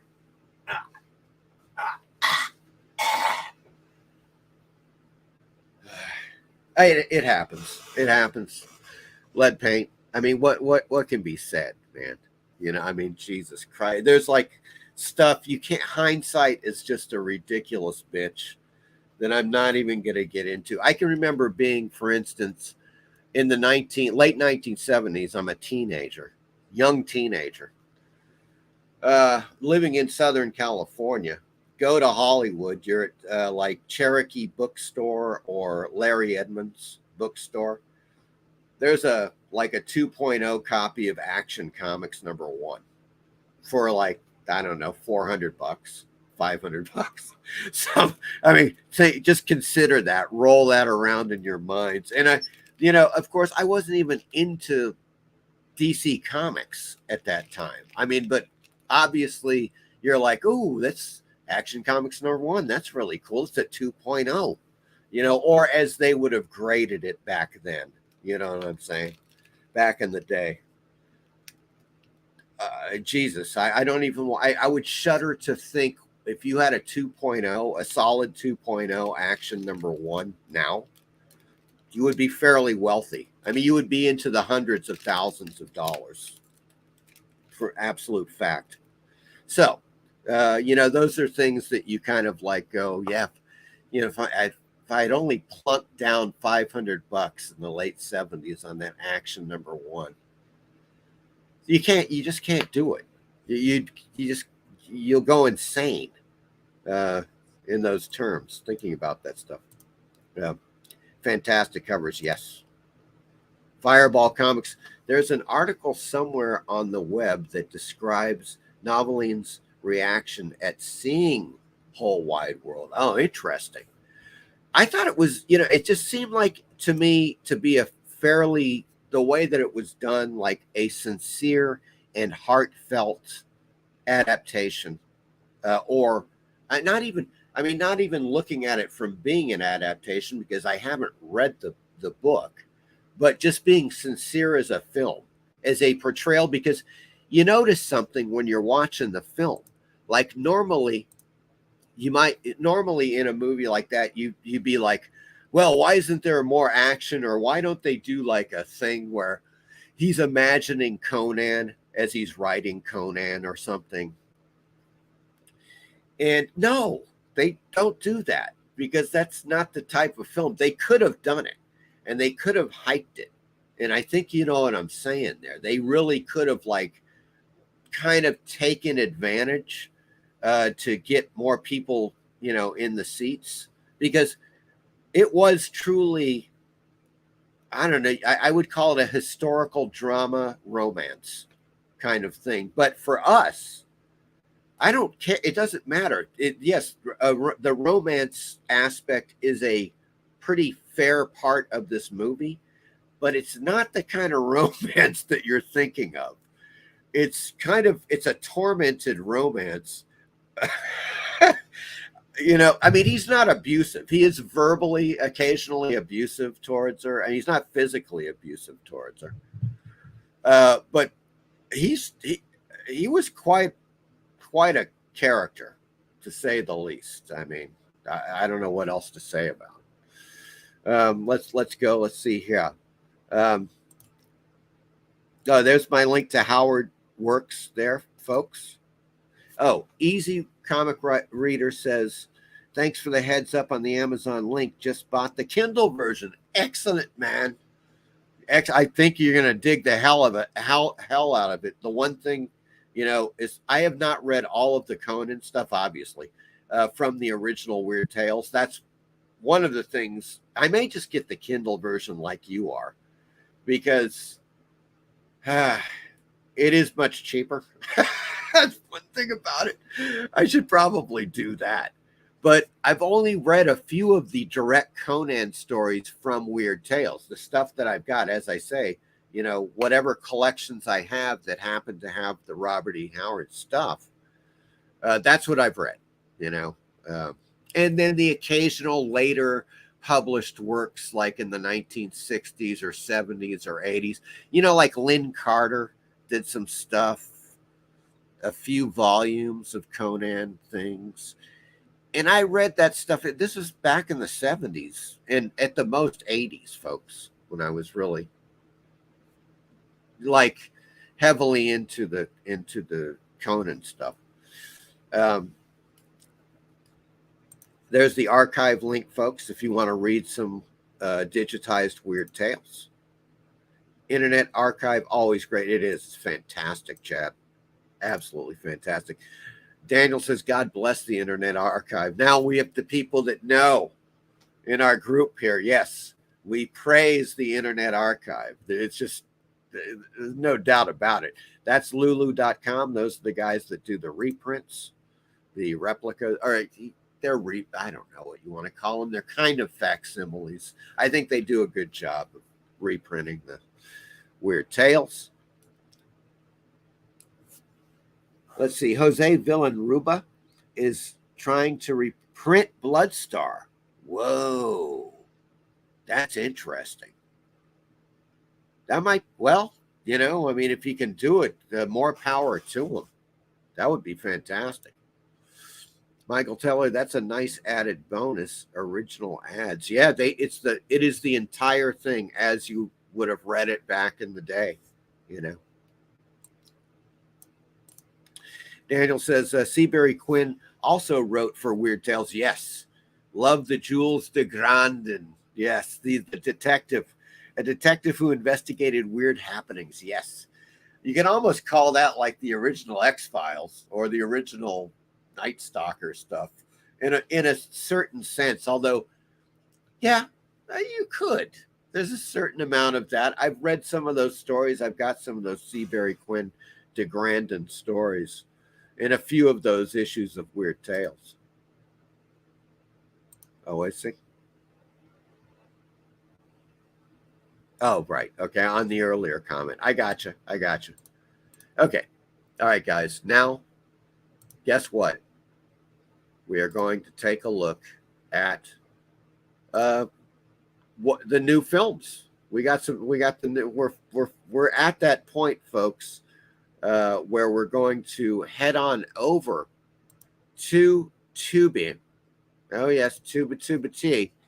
And we're going to take a look at what they have dropped. Now, I've got a few dozen movies that on my list. So let us check this stuff out, shall we? But since we've been talking about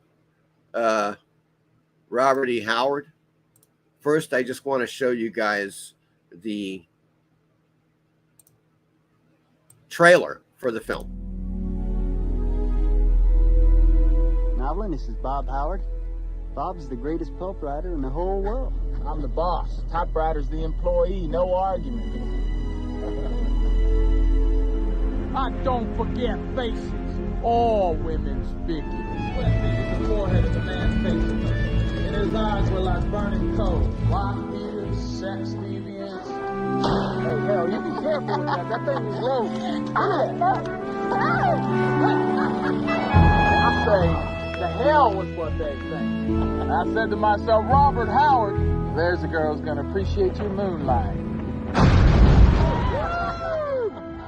I'm in the mood to write a love story. Why don't you tell me about your character, Conan? Conan is the damnedest bastard there ever was. To him, combat's a way of life. It's all he's ever known. All he ever wants to know! Robert's a stranger to me, Miss Price. He's on the world most of the time. Kind of man needs to be free. I can't be tied down. No road I walk alone. Bob, you have to learn how to mix with people. You can't. If I listened to you, my writing would go to hell. You would not. You want to learn to be a writer? I'll show you what it takes. I believe in you, Bob. I do. I'd be a fool not to listen to the greatest pulp writer in the whole wide world, Robert E. Howard.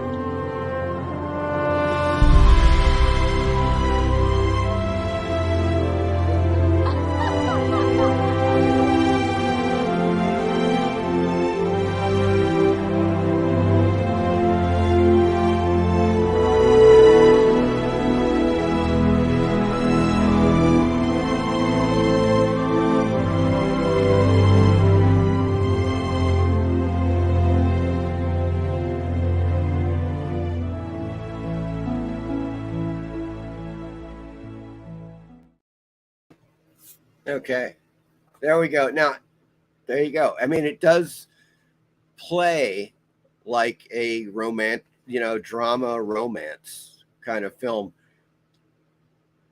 It's the way that they did the trailer. That's all I can tell. I mean, it is, once again, I think that they did from what I've read about Robert E. Howard's life. I have not read the book upon, which the film was based, but I've read about Robert E. Howard's life and his death. And it seemed pretty, on the level to me, and also very engaging, very dramatic. It flew under the radar. I don't know if any of you guys ever heard of the film. Like, for instance, when it came out in 1996, I never heard. As a matter of fact, I probably saw something like the poster or something, didn't realize what the hell it was, and just thought it was just another, romantic drama type of thing, and dismissed it like an idiot. And it wasn't only, as I say, until this last week that I discovered it on Tubi, and we're going to take a look at that in a second. But it's just an interesting, really, really interesting film, especially for fans of Robert E. Howard, Weird Tales, Conan, even Lovecraft. There's a little dialogue about Lovecraft a couple of times. I wish there was a little more, but that could be for another film. Like the letters, the Lovecraft letters. That would be an interesting thing. I would watch that. Now, it might sound to people like, oh, God, that might be boring.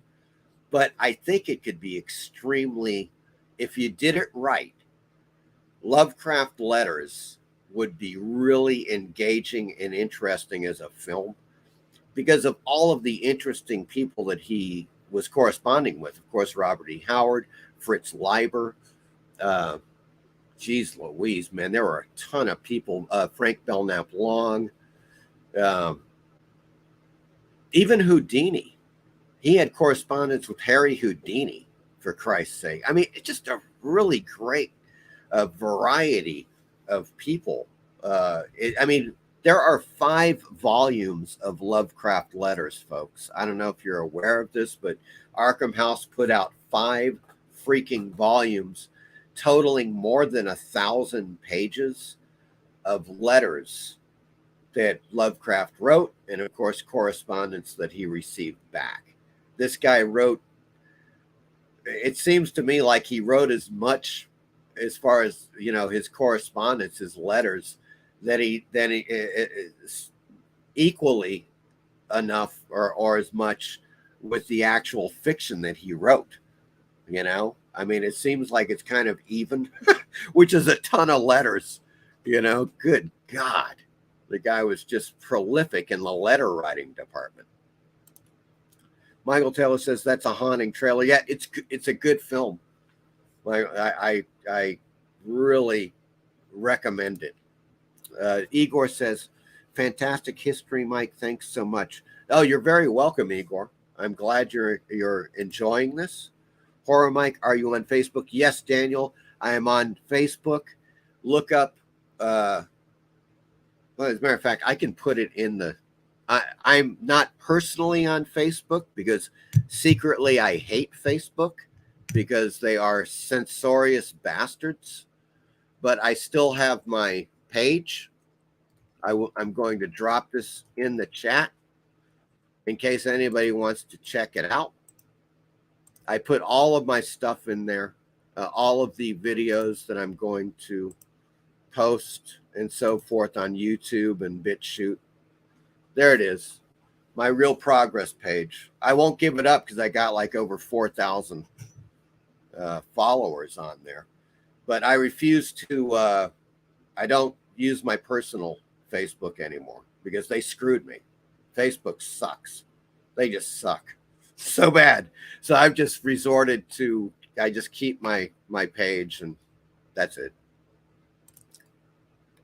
Lead Paint says, I saw it when it came out because I love everything Conan. It's a good movie.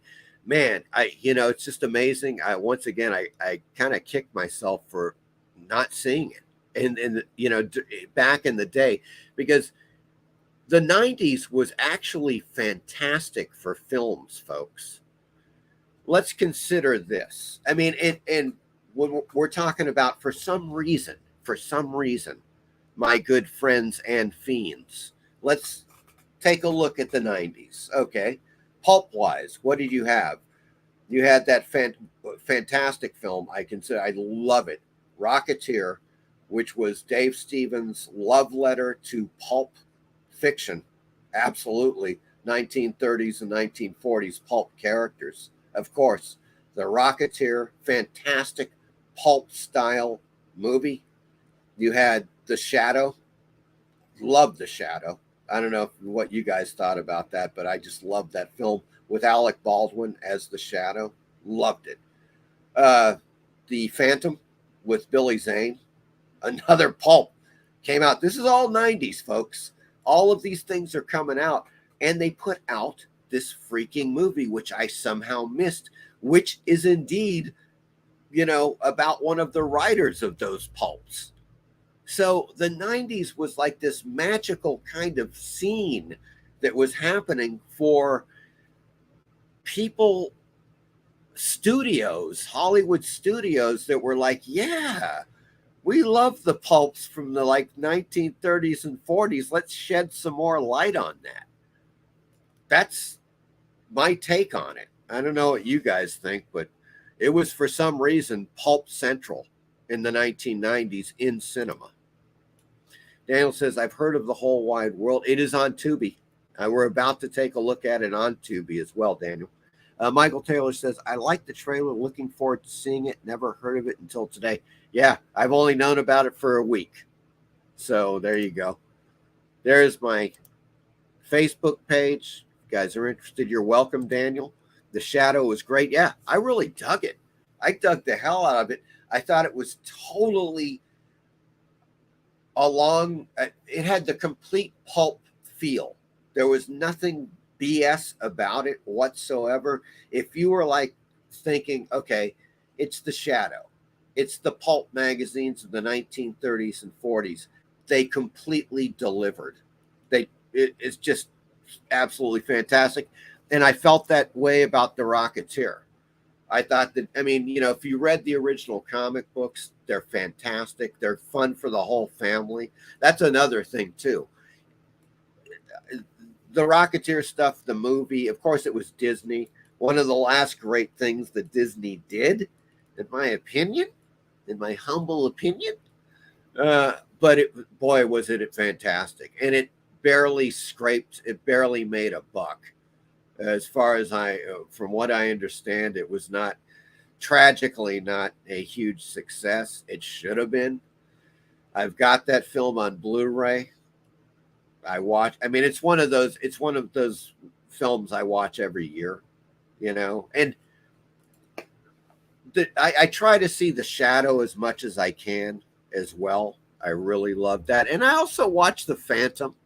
The Phantom isn't as good as The Shadow, but it's still highly entertaining. I really liked it. And of course you got that just amazing, Michael Douglas's wife. Why can't I remember her name? But just absolutely red hot in The Phantom. Jesus Christ. Baldwin had The Shadow. Look, he did. Totally did. And he just nailed it. He was really he understood the pulp character, the nature of The Shadow. I think he just absolutely nailed that thing. Jacob says, love The Shadow. Yep. It's one of those films. I wish Tubi would get it. As a matter of fact, I've got it on, I don't have the Blu-ray, but I've got the Blu-ray on my eBay list, my watch list. I just haven't pulled the trigger yet. I should. I don't know why I haven't. It's kind of weird, but yeah. So in any case, guys, let us get back to the Tubi. And as you can see, we're going to start off. Now, we're going to get to some good stuff. Don't worry. We've already covered the RoboCop. Dead Pit, 1989. If you guys are into some 80s horror, you might be interested in this. 1989. An amnesia victim unwittingly sets free a mad scientist's monstrous experiments hidden in an abandoned wing of a mental hospital. Okay, there's the setup, folks, right there. And here is the trailer.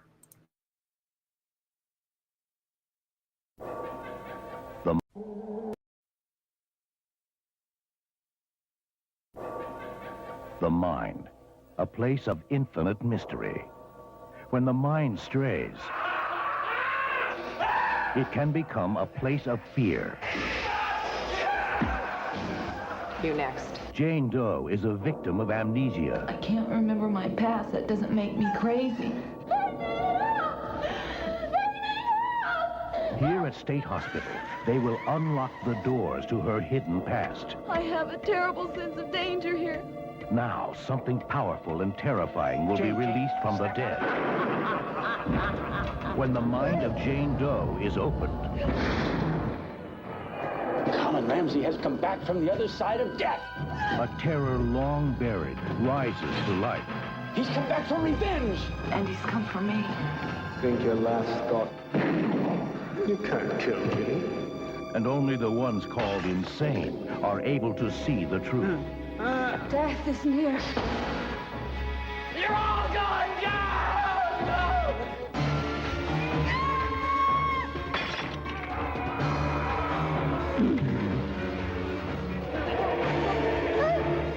The distance between the depths of a damaged mind and the depths of hell is no greater than the thickness of a door. And now the door is open. The Dead Pit. There you go, The Dead Pit, folks. Trailer looks kind of interesting, to tell you the truth. I don't know. I have not seen this film.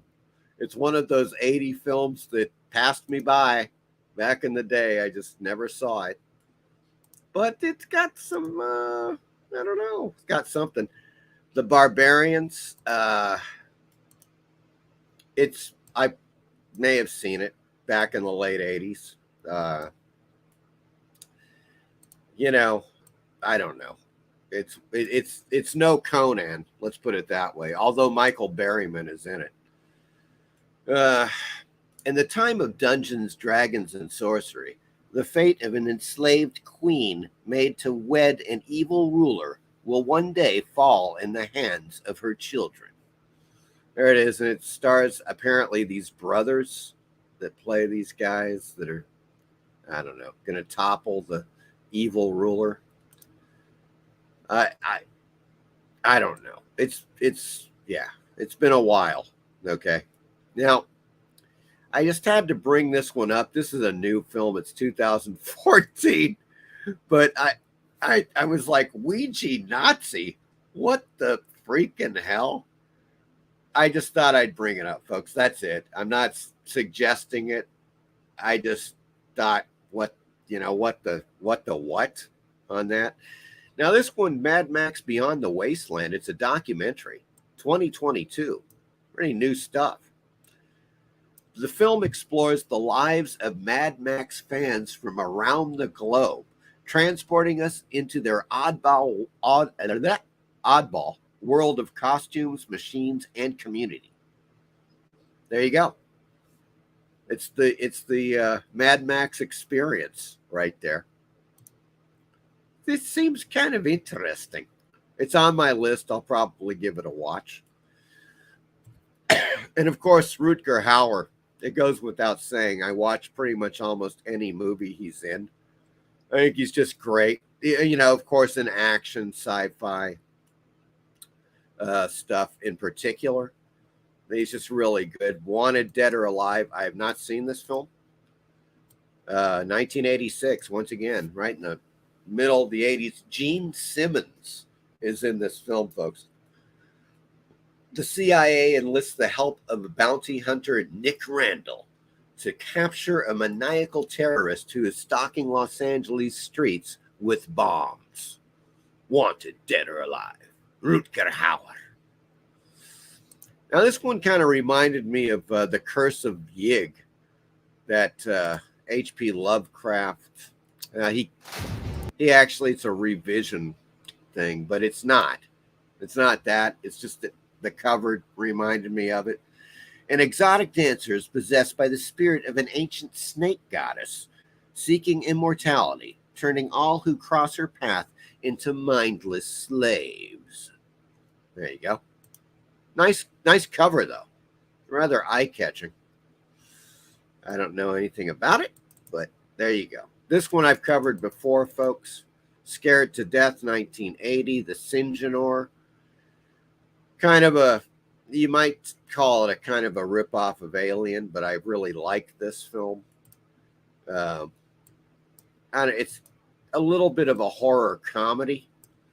An inspector and cop turned novelist, there's the comedic element, descend into the city's sewer system to destroy the genetically engineered monstrosity that's murdering locals. This is directed by William Malone, who is also famous or infamous for Creature, Scared to Death. I didn't know he did Boondock Saints. He did not. But he did Creature and he did Scared to Death. I know that. In any case, that is Scared to Death. 2015 Canadian sci-fi horror Ejecta. Highly recommended. It is a low-budget sci-fi horror film with a very good story. And it was written by the guy that wrote Pontypool. I don't know if you guys are familiar with that movie. Highly recommended again. That was a 2007 Canadian horror film. Well, he wrote the screenplay to this. I just can't remember his name off the bat, but he's a very good writer. Julian Richings is in this. He's an excellent actor. You've probably seen him in other films. He was also in The Witch, that film. Ejecta.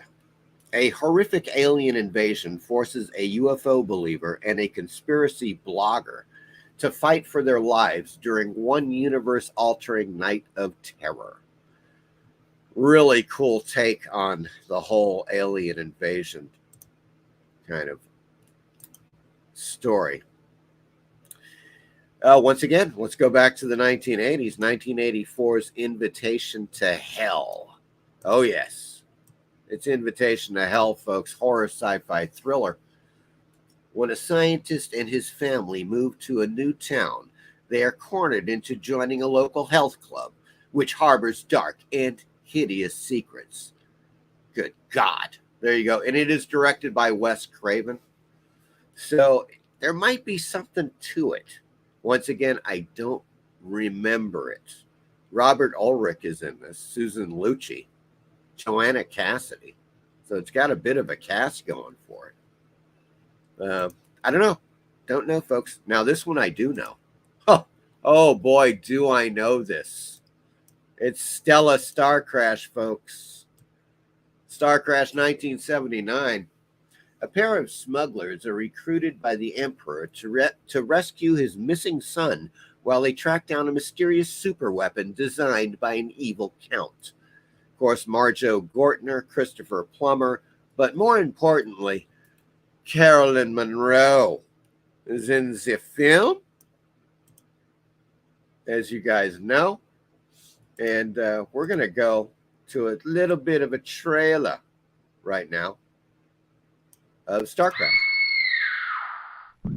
Prepare yourself to enter a strange new world of amazing sights and sounds. StarCraft. From deep space, from the farthest reaches of the haunted universe, comes the supreme galactic spectacle. StarCraft. Rated PG. Okay, now folks, you're not going to be able to see this too well, but I'm going to show it to you anyways.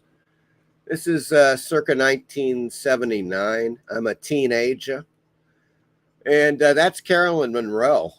I got my photo taken with Carolyn Monroe during the Stella Star Crash time period. Yes, indeed. And you just can't, it's really kind of hard to make out, but there it is. There she is in all of her hot glory. This was in this was at a Pittsburgh science fiction fantasy convention, and Tom Savini was there, Buster Crabbe, and a few other people. I believe Jim Danforth was there, the stop motion animator. But yeah, so I rarely ever took photos with stars. I mean, God, twice, maybe 3 times in my entire life. But I was like, I'm like, 16 years old. I'm like, yes, I'm getting my picture with Carolyn Monroe. Oh, yes. So there's that.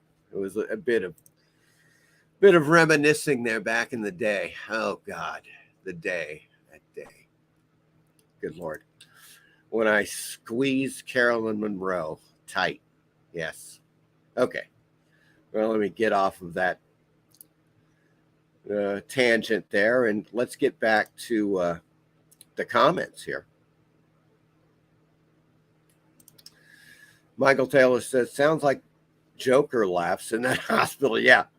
The dead pit. Yeah, that Mad Max doc sounds interesting. Yeah, it does. It looks good.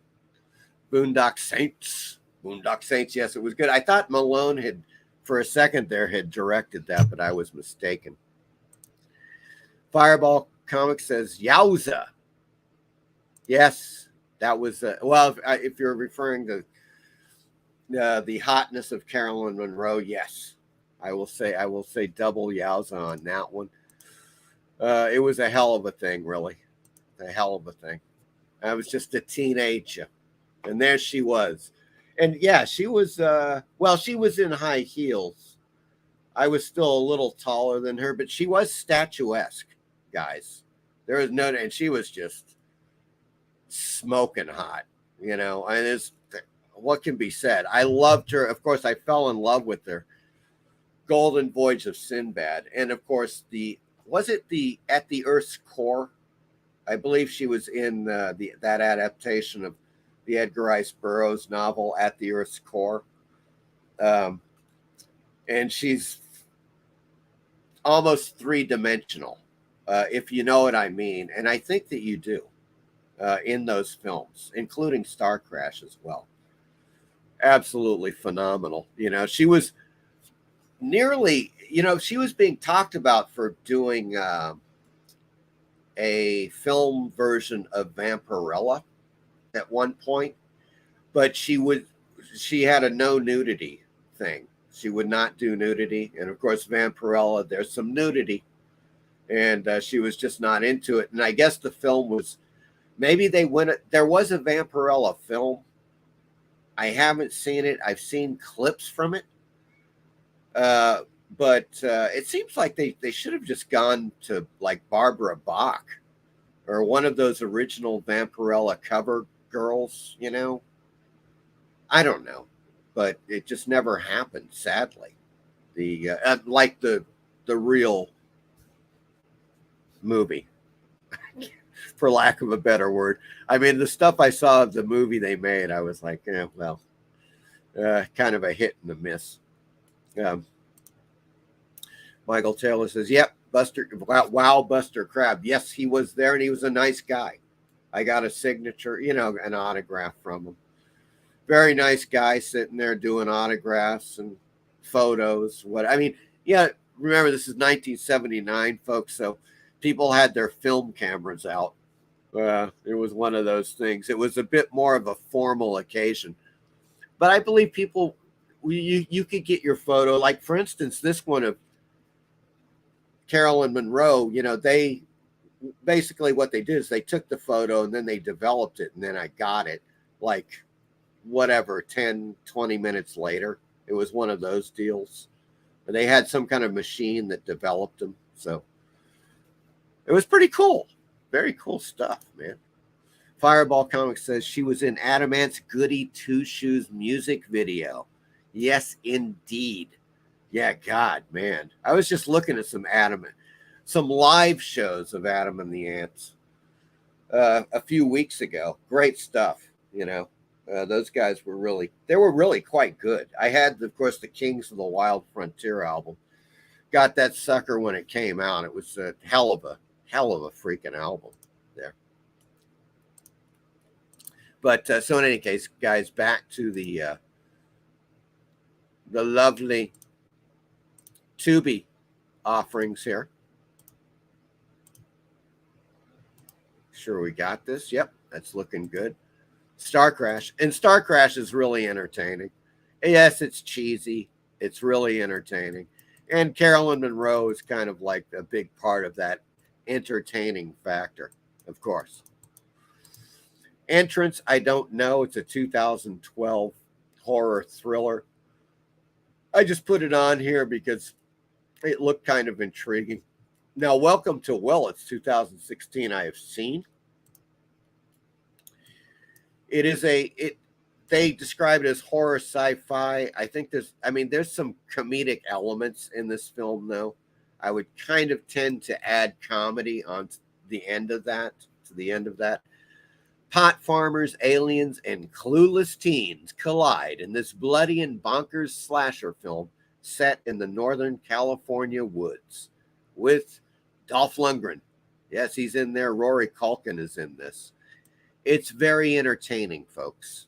If you just want a good laugh and witness some good kind of gruesome special effects, then check out Welcome to Willits. The Shrine is definitely not a comedy. It is absolutely a horror film. As you can see here, it's IFC.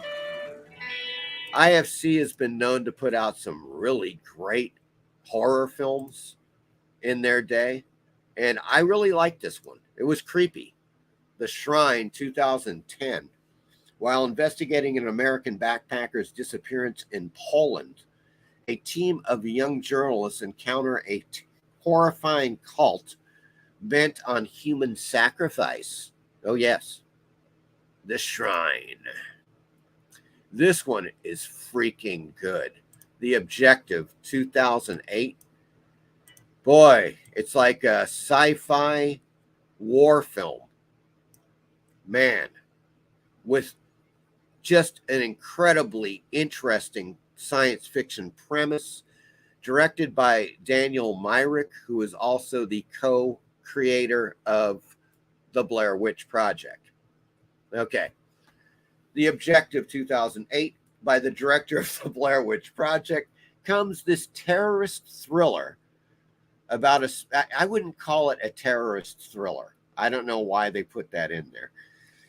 I just put sci-fi thriller about a special ops group that is sent on a deadly mission to Afghanistan with some really weird and creepy results.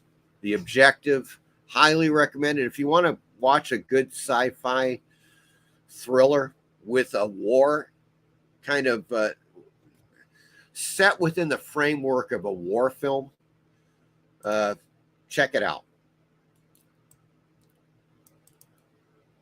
Prey, foreign film. I've seen this film. It's off and on good. It's a mixed bag, folks. A family reunion turns deadly when mutant animals launch a violent attack in this terrifying eco-thriller. There you go. It does fit the eco-thriller category, but it doesn't ram it down your throat. It's got some really good scenes in it, and it's got some not so good stuff going on. It's a mixed bag. That's all I'm going to say. Robotica Destructiva 2023. I have no freaking idea, folks. But check that out. Check out that soundtrack. Yes. Beyond Space. Okay, Beyond Space. That's as much as I can show at this point because YouTube is going to get me. I know it. In any case, 2023, it's live action combined with animation. A trio of android warrior sisters is awakened after a 10,000-year sleep to battle with a series of mechanized warlords that threaten their world. So there you go. Really weird. I'm not going to do anything else with this one. I had to put it up here because once again, it's another one of those quote unquote H.P. Lovecraft, films, supposedly based upon a story, H.P. Lovecraft story, but they just call it H.P. Lovecraft's Witch House. Well, he didn't write a story called Witch House. He wrote a story called Dreams in the Witch House. They just decided they would shorten it, I guess. It's one I'm going to avoid. I just thought I'd bring it up in case somebody had any interest in it. It's a 2021 film. I'm going to take it off my list. Let me put it that way. This one I watched recently, No Escape, 1994. It's one of those classic, the prison is an island nobody can escape from films. A soldier convicted for murdering his commanding officer is dumped and left to die on a prison island inhabited by two camps of convicts, Ray Liotta, Lance Henriksen, Kevin Dillon. It's entertaining. There we go. It's an entertaining film from 1994 with Ray Liotta, who is, of course, is always good. Narcopolis 2015, sci-fi mystery thriller. I have not seen that, but it's on my list. Sounds pretty interesting. It's kind of like a future where drugs are completely legalized, and there's a conspiracy revolving around you guessed it, a like major pharma company. So I plan on checking it out. 2015, Narcopolis, Maniac Cop, 1988, folks. Bruce Willis. You guys are probably aware of this film. It's well worth seeing. If you haven't seen it, check it out. A young Bruce Willis stars in this film, and it's good. I really enjoyed Maniac Cop. Maybe the second one, too, the sequel to it. But also they have 1988's Waxwork. Oh, yes. Horror comedy.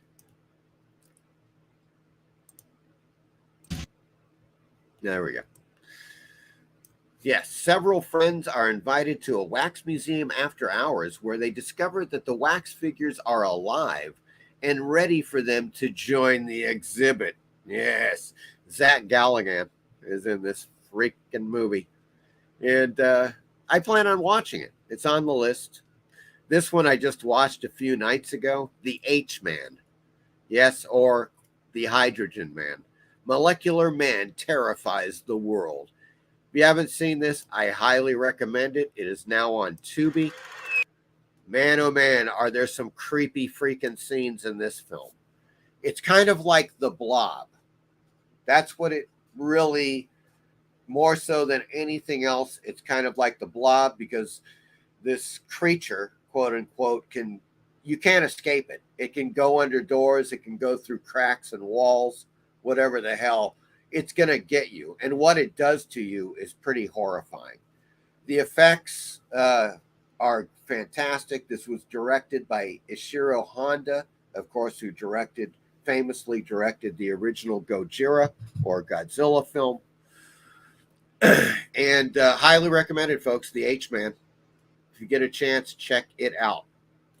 From Toho Studios, 1958 sci-fi horror film about a killer monster created by hydrogen bomb testing. Which brings us to Attack of the Mushroom People, aka Matango, from 1962. Man, another great one from Toho. They were really knocking it out of the park with these creepy sci-fi horror films. After a yacht is damaged in a storm, its boarders stranded on a deserted island take refuge in a mysterious fungus-covered boat. With nothing else to eat, some members of the shipwrecked party begin to ingest mysterious mushrooms, transforming them into hideous monsters. Oh yeah, folks, that is what we've got, and I've got the trailer for you. Matango.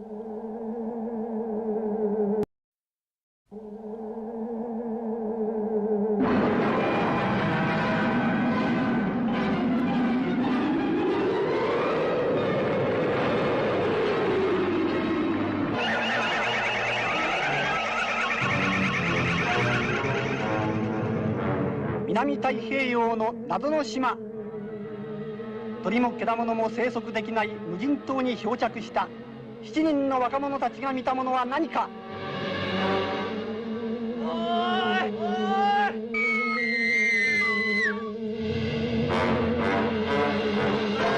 魚、海藻、ウミガメの卵、ヘビでもトカゲでも食えそうなものは何でも集めるんだ。今日は言わせてもらうぜ。草を見たら一本一本引っこ抜いてその根をしゃぶってみる。新芽を見たらこれも口入れて噛んでみる。これが食料探しだろ。脱出するか脱出するか。大自然と孤独の中で食料と水を求めて生々しい人間の生きる欲望と執念、パンチと裏切り。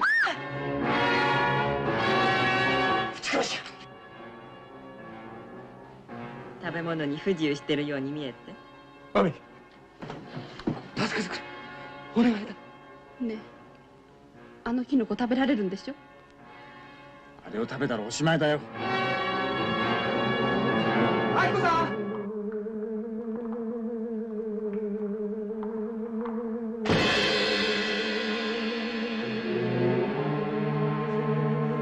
危ない。ああ、危ないよ。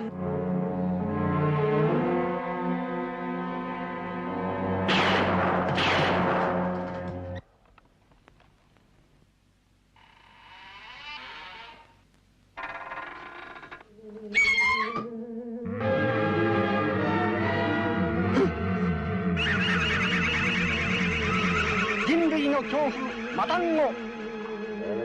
放射能が生んだ巨大な残虐無残な吸血マタンゴ。マタンゴにご期待ください。There we go, folks.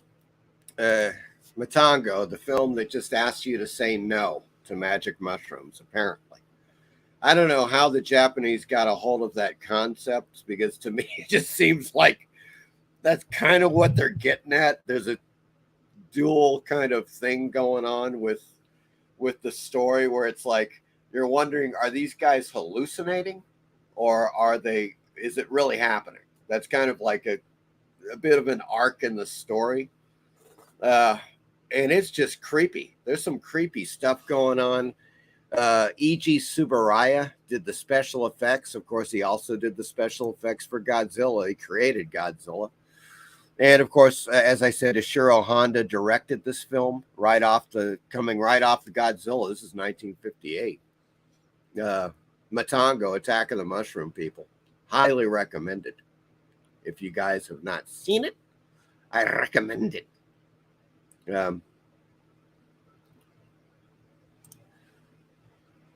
Chad says, I watched Return of the Living Dead and Tremors on Tubi. Yeah, as a matter of fact, Chad, I watched a couple of the later Tremors films on Tubi as well. I think they have all 6 of them on Tubi now. They have, I believe it's Tremors, A Cold Day in Hell. And there was one where it's on, like, in Africa.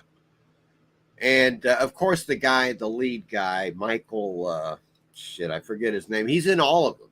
One of the great things about the Tremors films is that guy remained the lead actor in all of the Tremors films, which saved those Tremors films, in my opinion. And it makes them all watchable, like entertaining, And of course, the first couple of Tremors films, the originals, were great, truly great. But I still like those newer ones with that guy that I can't remember. Is Michael Gross, right?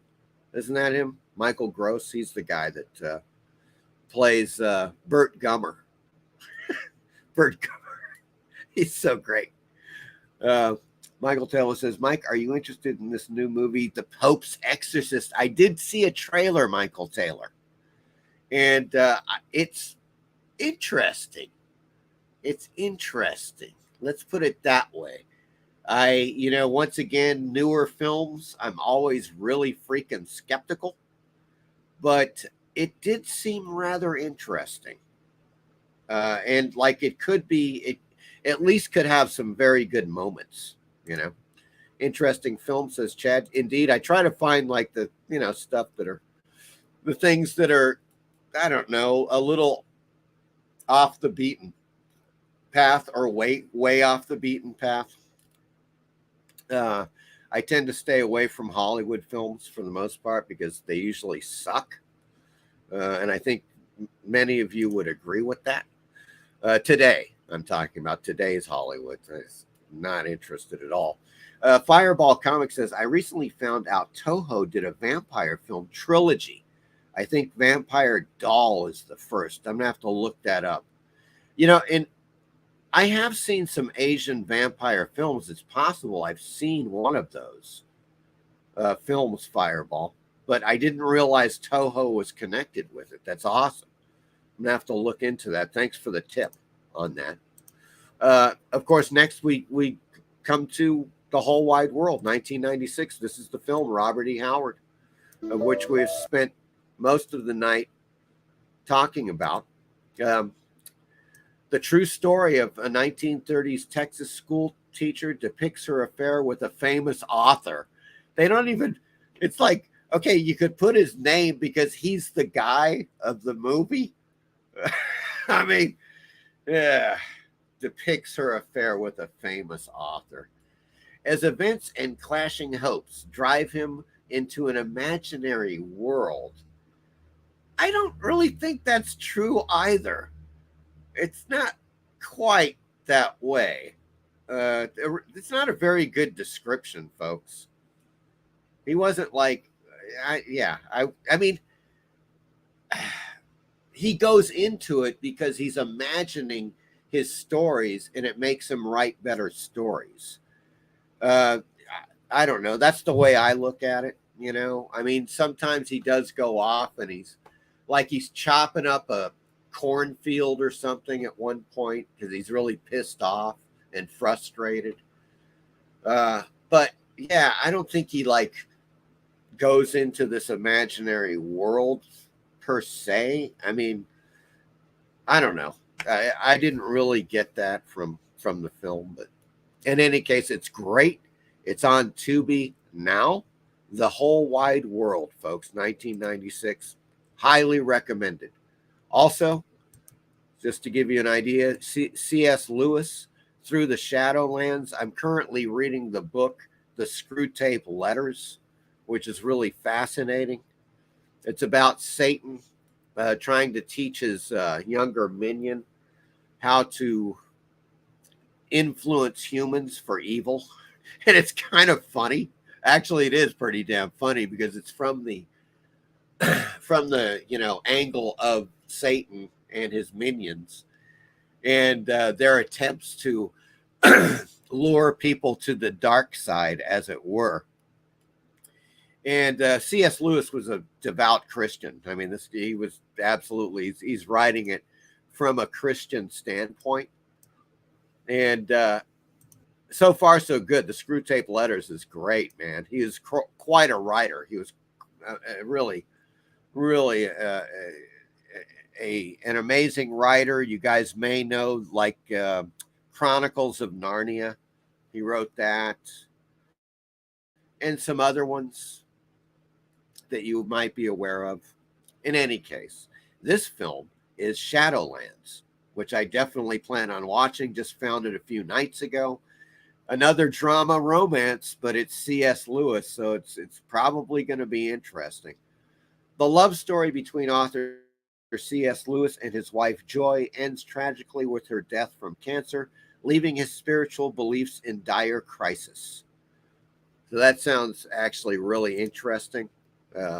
C.S. Lewis is huge. He's a huge figure in the literary world, and probably also in the modern Christian world, I would imagine. And then I found this one, 1998, Rear Window. Damn. Christopher Reeves, Daryl Hannah, Robert Forster. A remake of the Hitchcock classic portrays a paralyzed man who uses assistive technology to solve a murder he witnesses from his apartment window. I don't think I've seen this remake, but I plan on watching it. Christopher Reeves, of course, is a freaking great actor.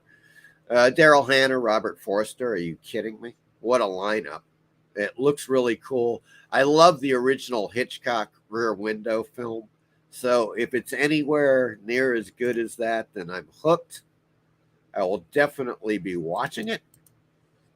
No doubt about it. And that does it for Tubi, folks. That was the lineup for this week. I will definitely have more for next week. There we go. And so basically, Igor's come in. Nice picture, Mike. Great show. Thank you, Igor. I appreciate it. Hopefully my sound has improved, guys, because I got off that damned this microphone headset deal. I'm no longer using that. I am using this Audio Technica omnidirectional microphone now. I've had it in storage for a few years, but I found it and I was like, what the hell, man? I better use it. I'm sure the sound is better, and hopefully it does sound better to you guys, because that other one just kind of sucked. God, when I, if I watch a few minutes of an old show, I'm just like, man, that sound is nowhere. So hopefully this is an improvement, with the sound for you guys. Michael Taylor says that Rear Window version had big shoes to fill. Yeah. God, anytime anybody tries to remake a Hitchcock film, watch out. I mean, you're just begging for it. You're begging for freaking trouble. Because nobody out Hitchcocks the Hitchcock. Let's just be frank about this now, folks. I mean, that's really what it is. But yeah, so that was the show. I hope you guys found it entertaining and enlightening, as far as so I mean, I am not by any means even near. I think Fireball Comics and a few other people in the chat are even more familiar with Robert E. Howard than I am. However, I do love Weird Tales. I've been a fan of Weird Tales, the original Weird Tales, for years. It is the 100th anniversary of Weird Tales. I will be doing a few more episodes, a few more shows on Weird Tales and other writers, which I think you'll find quite interesting. I still have yet to do one that really focuses on Lovecraft. Although I've touched on Lovecraft a bit in a previous Weird Tales episode, but I think I'll probably end up doing one devoted to him, much like this Robert E. Howard show. Michael I okay, yeah, I can't even read. I just see face fuchsia wide eyes because I'm in StreamYard, so I cannot read emojis here. It actually writes out what the emoji is. Michael Taylor says, thanks, Mike. I had a blast as always. Thank you for being here, Michael Taylor. I'm glad you enjoyed it. Easy Comic Reader says, so glad I found your channel, learned so much, and ready to explore. Thank you, Easy Comic Reader. I appreciate it, man. I'm glad you're here with us. Next week is going to be quite good. I'm definitely looking into a couple of things I think you guys will be interested in. Of course, we will go back to it will be a new month. So some other platforms will add some really good stuff. There's no doubt. It's the end of the month thing. They always add a slew of new films, TV shows, and documentaries. So there's going to be that. It's going to be a good one for films next week. Then, of course, we'll take another look at Bud Plant, what he's got to offer, and some other stuff, So I am glad that you guys could show up. Chad says, great stream, Mike. Thank you. Thank you very much, Eric. Everyone have a great Friday night and a great weekend as well. Yeah, absolutely. Thank you, Eric. Everybody enjoy the weekend. And I hope you guys get a chance to watch the movie, the Whole Wide World, about Robert E. Howard. It's just really, it's a good film. It's a good film. It's a very heartfelt, sincere film from the 90s, and just really great, really fantastic. So everyone have a great weekend, and I will see you guys next Friday. Take care.